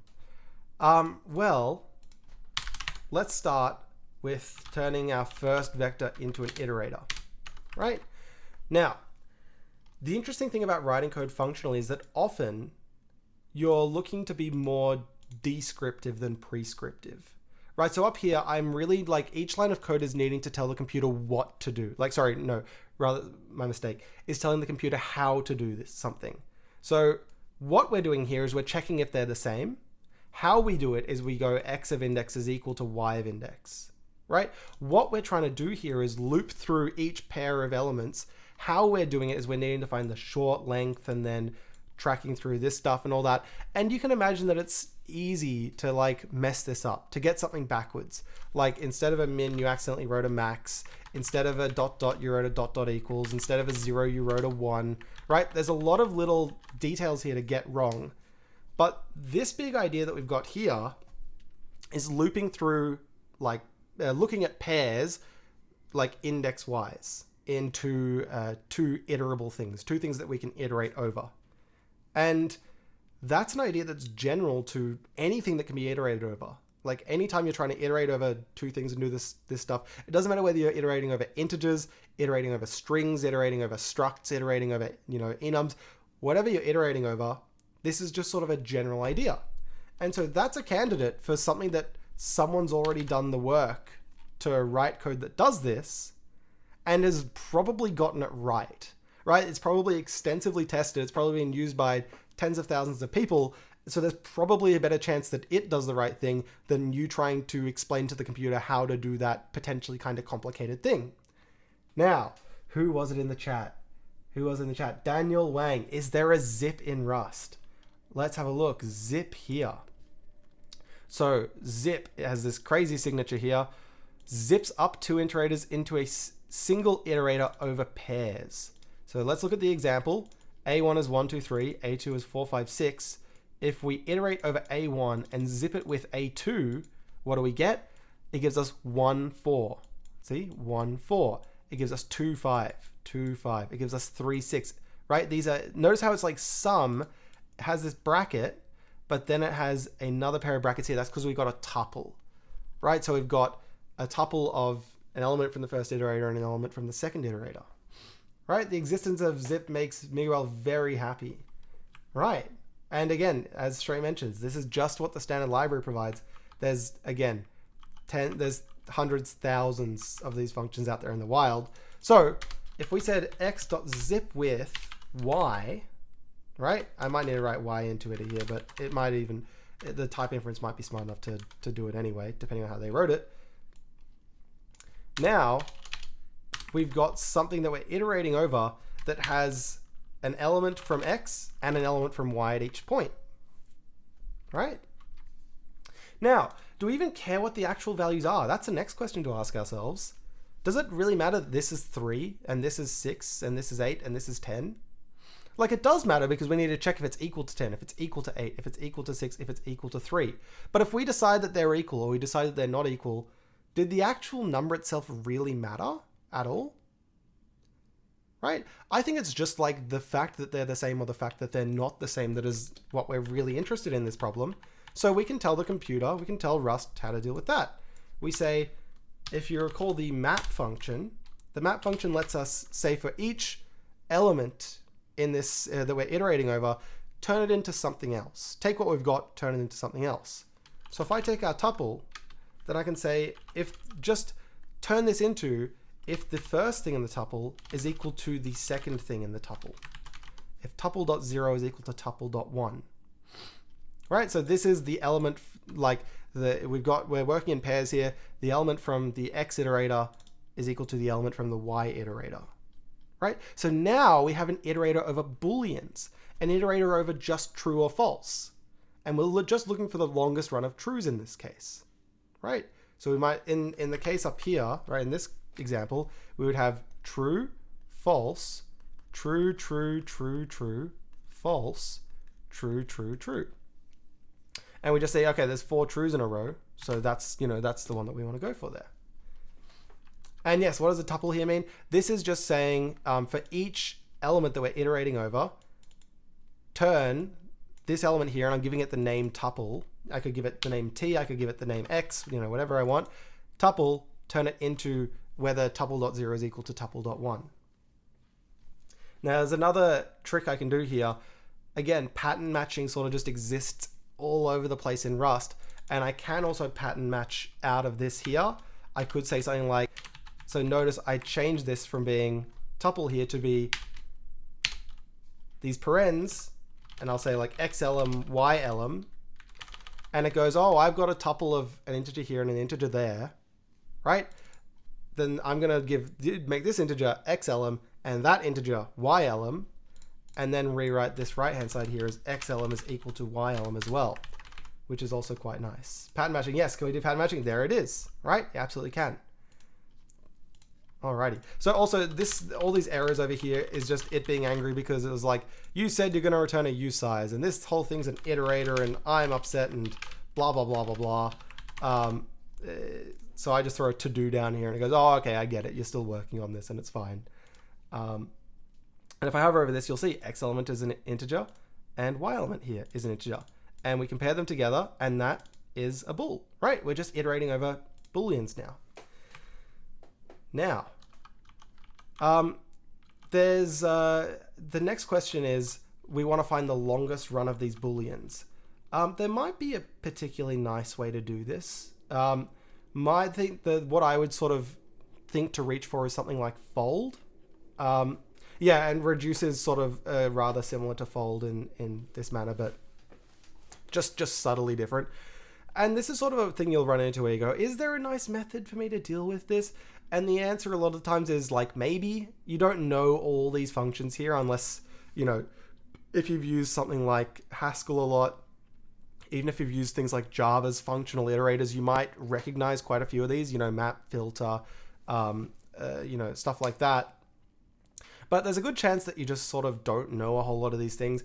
And the answer is, you'll run into them. Like if you go through and look at some, you'll learn about them. Ask us on the course forum, hey, does anyone know of any clever functional way to do this? And you might get to sort of learn new methods by example like that. But also, every single function here comes with an example along with it, right? So like, I don't even know, a cycle doesn't ring a bell to me. Oh, there you go.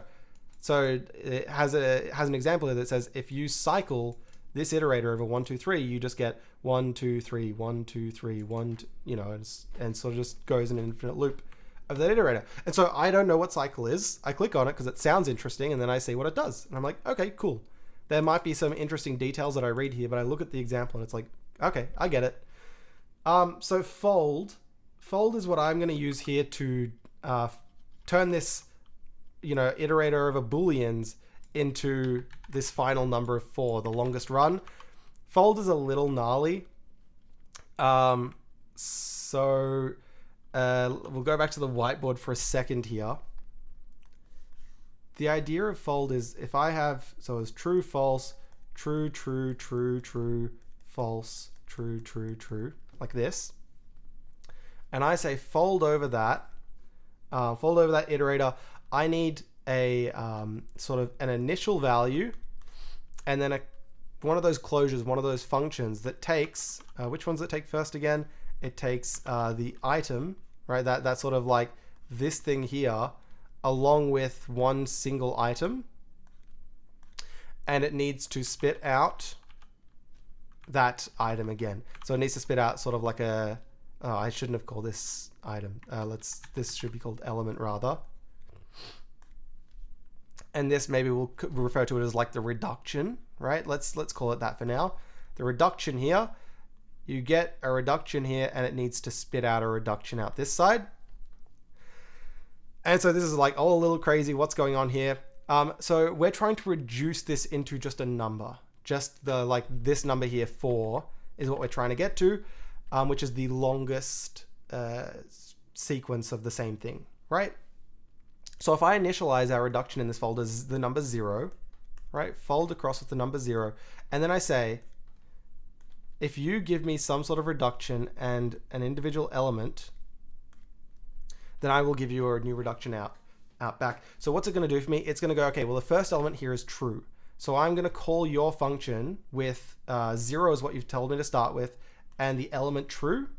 And I need you to give me one of these numbers back here. So I'm saying if it's true, then, sorry, it shouldn't actually be a number. I'm going to need 2 pieces of state, which is the current run and the maximum run, like we were using in this imperative solution up here. The longest run and the current run. These are sort of, I think, relatively fundamental ideas in this problem. So that's fine. Our initialization value can be a tuple of 2 integers here. And we're going to start them both off as 0. Which one's which? That's sort of for us to decide. We'll say it's the let's do best current. So the best and then the current. We start this off as 0 and 0. Now what happens if we get oops, not 0, 0. So here we have 0, 0 now. If we get a true value, well, our current should go up by 1, and our best should be either itself, if it's better than the current run, or it should be the current run if our current run is our new best. So we get 1 here. Then they give us a false value. So they give us 0, they give us 1, 1, and false. We go, right, that's just ended this current run here, this current run there. And so the best is still 1, but our current run is now going to be 0. So our function will spit this out. Then they might give us 1, 0, true. And we'll say, okay, the best is 1, the current is 1, so on and so forth. And you sort of work in this process. It basically, we start off with this value here, and then it feeds this value in the next time, each time we're working on this, until eventually at the very end, it just spits this very last tuple back out. So this is like fold in Haskell if you've used it before. This might be a little easier. If you're like, what the heck is going on? It might be a little easier to understand by example here. So I'm going to say we initialize this with the current, the best run and the current run are both 0 and 0. And then we say, given the best run and the current run and some individual element that we're looking at now, what are we going to give back? Well, if the element is true, right? If element, and an element is just a Boolean at this point, if it's true, those things were equal, then we're going to do, we'll say our current run is current plus 1, and we'll give back best current. But if the best is, like this best value here has got to be the maximum out of the current and our best. If the current is bigger than the best, then we want to use that instead. So I'll just say choose the maximum between the best and the current. If the element wasn't false, just give the current best back and go back to 0 for our current run. This is basically the exact same analog as what's going on here, but sort of squished into one little fold here. Now, due to the way Rust deals with expressions, I don't need these braces out here. And maybe you'd write it, yeah, something like this.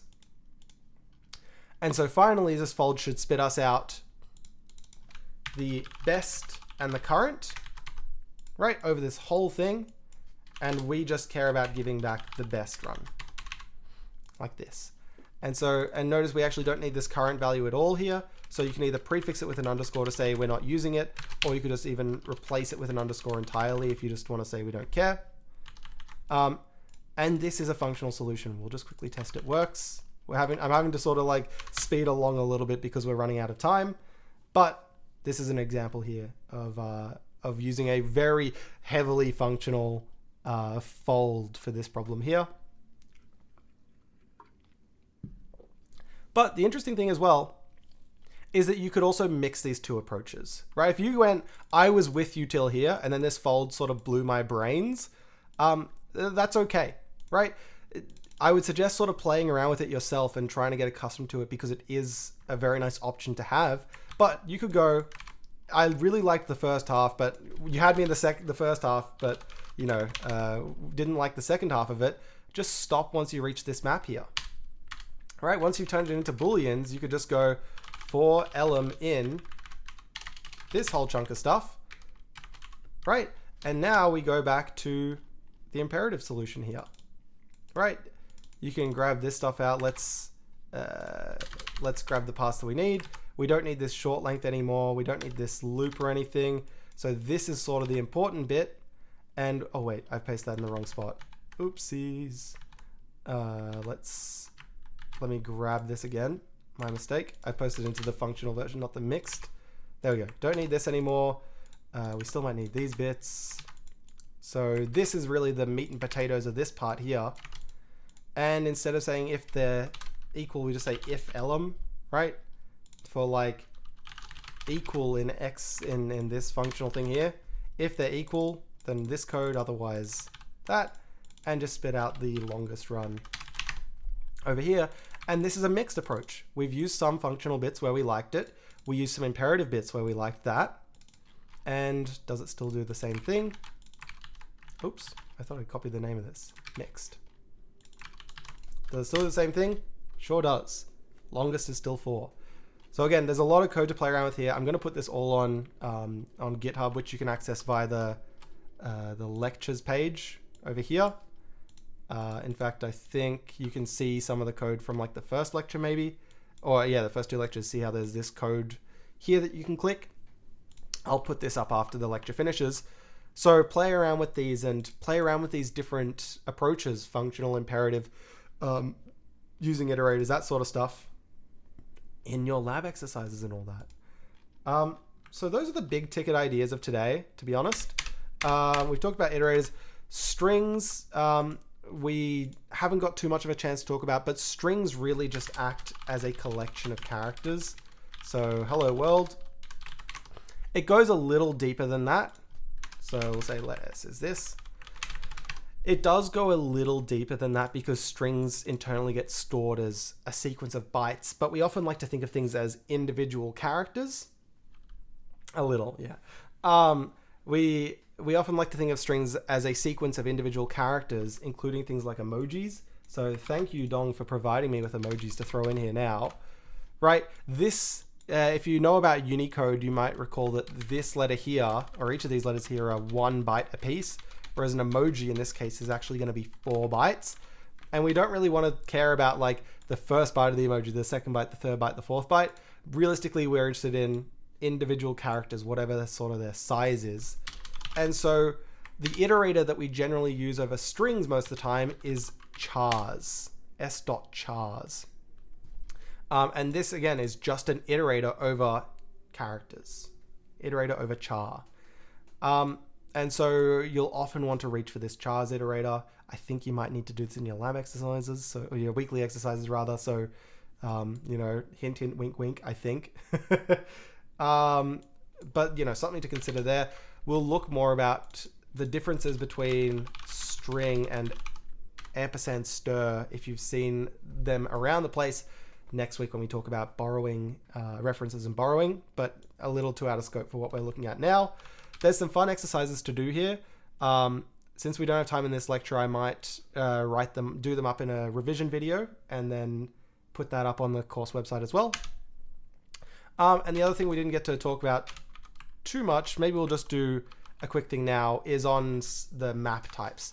So HashMap in particular is a very important type in Rust that gets used all the time. So it suggests let's find the mode of the list, right? So let's say if this had, if our list, I guess we'll just do another example down here. Let z equal 1, 1, 1, 2, 1, 5, 5, 5, 8, 5, 7, 5, 6, 5, something like this, right? The mode will be the most common element in this list. So 5, 5, 5, 5, 5, 5. There's 6 5s. There's 4 1s. So okay, 5 is going to be the most common element in this list. So the mode, fn mode of x is, or like vec is a vec of i32s should give us out 5 instead. Sorry, 5 as a result of this. Print learn bang mode is mode of z, like this. What doesn't it like? Expected. Oh, oops, I forgot to write vec. There we go. Okay, cool. So we'll do this to finish off. What's the time? Okay, we'll run like 5 minutes over time to do a quick HashMap demo. Is there anything in the chat that I'm missing here? Fold and reduce. Yes. Fold. Fold is like reduce in JS and Python. Yep. Absolutely. Fold initial value. Yep. Use a tuple. Yep, you're way ahead. Unicode. Yes, 1521. Very true. Is there an equivalent of group from Haskell and Rust? Would make this problem a lot nicer. That is a great question. Maybe for the course forum. And Rust chars are actually not a fixed size. Rust chars, individual chars are a fixed size. They are UTF-32, which is 4 bytes per character, but strings internally are not just an array of 4-byte chars. They use UTF-8 encoding internally, but an individual char variable is going to be always 4 bytes, always UTF-32. And there's a great article, as Trey mentions, that talks about these kinds of things, and always the course forum for us to ramble on about all the funness there. Okay, so let's finish off with this mode exercise. How are we going to write code that finds the most common, value in a list? Well, one approach is to use a hash map, right? Or to use any kind of map. Really, we'll use a hash map in this case, but it doesn't really matter. Where we say, if our list on a smaller example was 1, 2, 1, 2, 1, 3, for example, what if we turn this into a sort of key value map where we say the element 1, the element 2, and the element 3 each appear a certain number of times. So in this case, we have 1, 2, 3 1s. So 1 goes to 3. We have 2 2s, so 2 goes to 2, and we have just 1 3. So 3 goes to 1 here. And if we made a big map like this, then we just have to find whichever one has the largest size in this case. All right, so let's write this kind of functionally because, imperatively, it's often just sort of a translation from what you already know how to do in language like C, with sort of Rustism thrown around the place a little bit here and there. But the functional stuff is a little scarier and more new, so that seems more fun to me. So let's turn this into, let's do the hash map stuff first. Let's turn it into a hash map imperatively, and then we'll get the answer functionally. That seems interesting. So let map, and it's going to be mutable, be a new hash map. Oops, new like this. Then we can say for elem in vec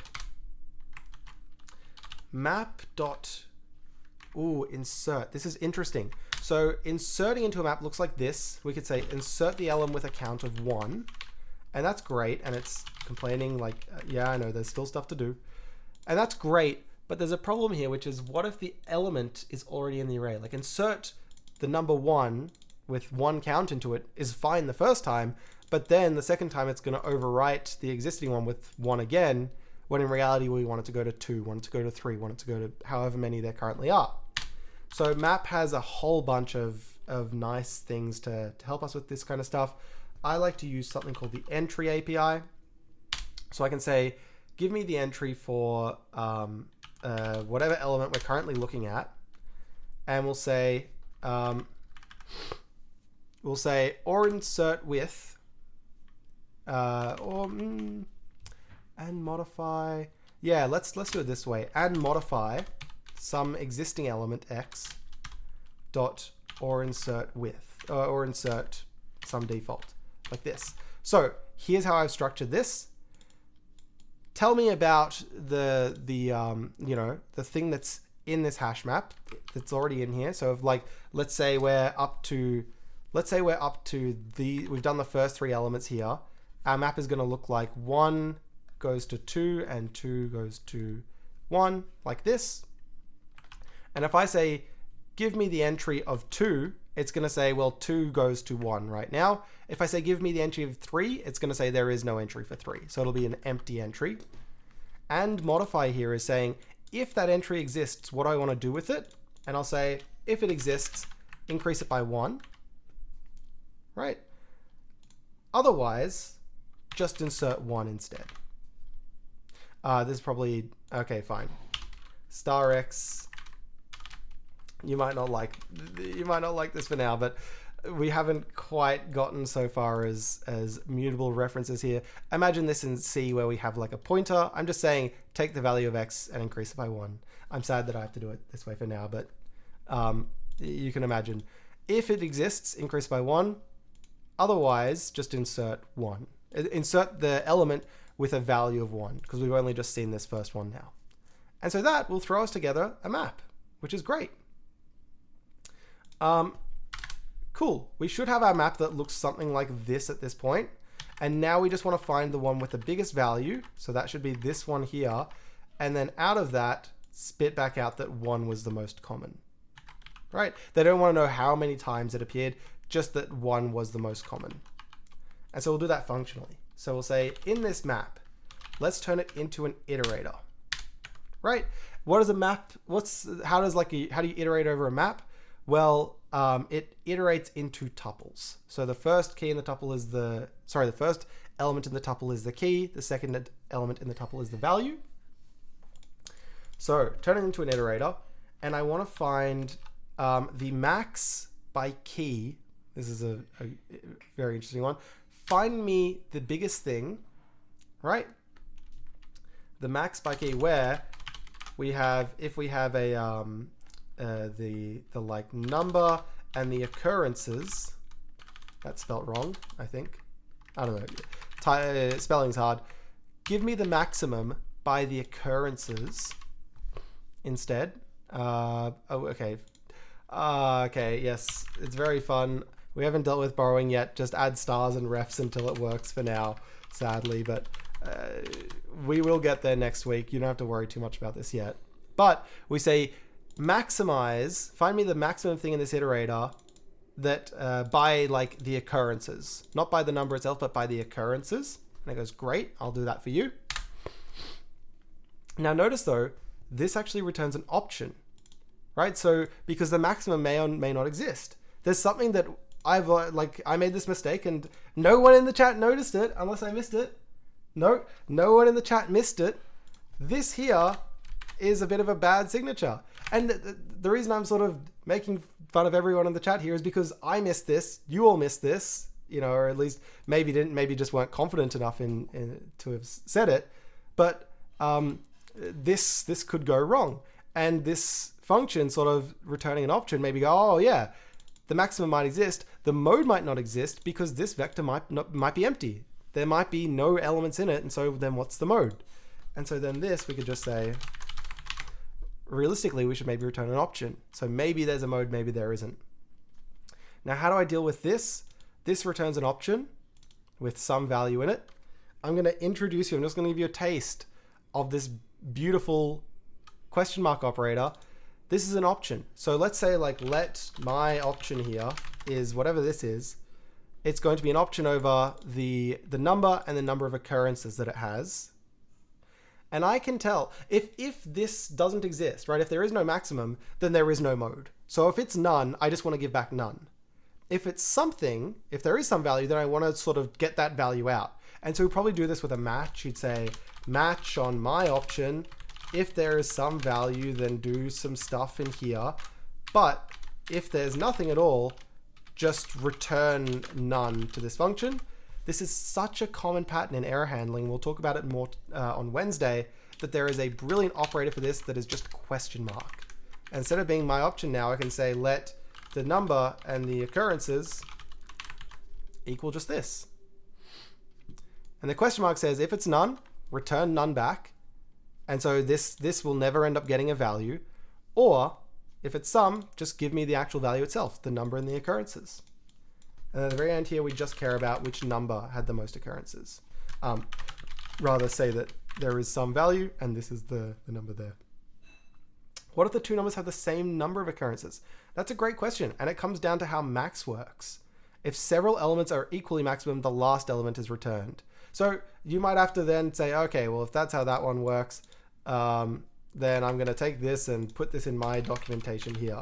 Oops, put it in my documentation. If several elements are equally maximum, the last element is returned. If the vec is empty, then none is returned, right? And so we pass that on. Maybe this is not what you should do. Like maybe you're going, oh no, the mode should be the first one, or it should return none if there's multiple equal. And that's sort of your decision to come to. I'm just going to show you the tools and you can play around with it yourself. Also, we're running out of time.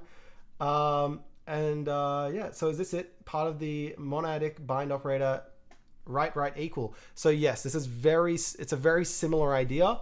Rust doesn't actually have a complex enough type system to represent a monad. In fact, it's not even complex enough yet to represent a functor, which is, like 3 levels up. But it can certainly emulate the some of the useful behaviors of monads, which is what's happening here to sort of help us reduce boilerplate. But we can't type monads in Rust, as Shrey mentions, yet. Okay, I'm going to replace these unused variables just with underscores because we don't end up needing them. And we'll check if this works. So the mode here should be 5, I think. Mode is sum5. Great. All right. We're 10 minutes past. We got to wrap things up. We've done a lot of programming and a lot of playing around with things. Let me make this clear. This lecture is fast paced. There's a lot going on. We're learning a lot of new ideas. And, I'm not the best teacher, right? There are going to be things that we ran into here where you're like, I did not get that. That fold thing, that was crazy. That didn't make sense to me, or like that bit where he talked about some stuff and then deleted the code. I was so annoyed. There's going to be those moments, and that's okay. I hope, as long as you're okay with it, that is perfectly okay. And we're here to help you, and we're here to talk about these things. And so we'd love to see those kinds of questions on the course forum, and to chat about these ideas and to write up big things that are about all these interesting ideas.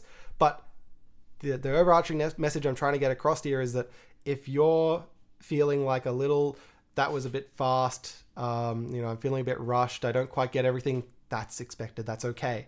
And now it's all about, I'm going to put this code up on GitHub. You can scroll through it, play around with things yourselves in your weekly exercises, play around with ideas in your workshops, post questions on the course forum, ask lots of questions, and we'll get you all through it.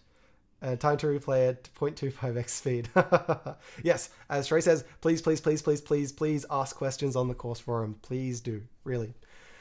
All right, and yeah, from basic how do I do a for loop to like I want to hack a monad into Rust and like crazy advanced stuff. We're there on the forum for all of it, for everyone. All right, let's call that a lecture. I'll push this code up on GitHub, and I'll stick around for however long to answer questions. If anyone has any questions, I'll stick around, but feel free to run away, go have some dinner, go play some games, do whatever you want. Thank you all for coming along. And if you have any questions now, while I stick around, just let me know in the chat. And thanks everyone. Thanks everyone for coming. Alrighty. While you all type out some questions, I'll do some gitness over here. Where did that stuff go? I have a git repo for this stuff. Don't leak anything bad, I hope. Course, lec materials. That's the one, lec materials. Where did I put this thing? Any opinions on why they don't have get or default for maps? For like the entry API here. Let's have a look. Entry. Oh god, I need to get out of Zen mode now. Okay, no, that's fine. Entry. That's a good question. HashMap entry. So, or default. Ensures a value is in the entry by inserting the default value of empty and returns a mutable reference to the value in the entry. So they do, and we could have used this in the code as well. So we could have done or default, or you know, whatever you want to do, or default, the default value for an integer is 0, so it throws 0 in there. You could write or insert 0, you know, whichever way you want to try it. So let's say or default, and this will give you back a mutable reference either to the 0 or to the one that you've already got. And you could say dereference this whole thing plus equals 1 is like maybe a slightly horrible way to write it. I'm certainly formatting it horribly. But you could write something like this, and this should do the exact same thing. Potentially or insert 0 might be a little more clear here. The reason I chose to write it around this way is that it's sort of weird that you insert 0 just to immediately turn it into a 1, which is what you'd have to do because you just saw one element. I chose on the fly to write it like this as I'm slowly going through it, specifically because it sort of reads as like, if it's there, add 1, otherwise give it that default value 1. But those are perfectly reasonable ways to, they're both perfectly reasonable, and whatever you end up preferring is up to you. But yeah, that's what was running through my mind when I was writing that code then before. If I do 691 fetch, does it overwrite the current files? No, I'm 95% sure of that. Let's see. Fetch. Fetch, I believe, says if the activity, if a folder with that name already exists, then it should say you already have code for that activity. So it should hopefully do the right thing, but it's not like, it should be okay. I trust in the power of Bash here. I think it should be okay. And no worries. No problem, Andrew. Okay, so what was I doing? Oh yeah, I was doing the files here. I don't know, it's somewhere on my computer, but I'll do this one. Fetch not written in Rust. I'm so sorry.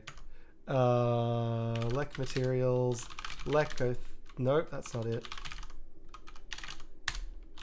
Lec 03. Nope, one more. Collections. That's what we're working on today. Into Lec 03. Oh, I'm in Lec 03. Great. Ah, my bad. Collections. Star dot. Anything in there? Yeah, git ignore will take. Collections. All right, cool. Good enough for me. I don't want target. That's fine. Lec 03. So that code's up there now. On the repo, it still needs to go into the course stuff. Is there any other questions, or should I be packing things up at this point? Config lectures.yaml code Lec 03.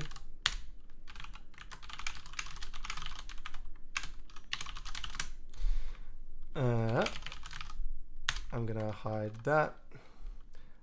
All right. Pause for 1 second. Bing, bang, bong. Oops. There we go. All right. That should be the code going up on the course website. Be setting up ZSH, oh my ZSH PL 10K. Can I get any font recommendations? Consolus is missing things. Hack, nerd fonts. Which nerd font? I don't know what my font is, to be honest. Config alacrity. Meslo LGS. If you like this font, Meslo LGS NF is, I believe, what I use. And apparently what Andrew uses as well. All right, I'm going to leave it at that. If you have any questions, please do ask them on the course forum. I'll see you all again on Wednesday. And yeah, thanks again for coming. So we'll see you all then. All right. Bye bye, everyone.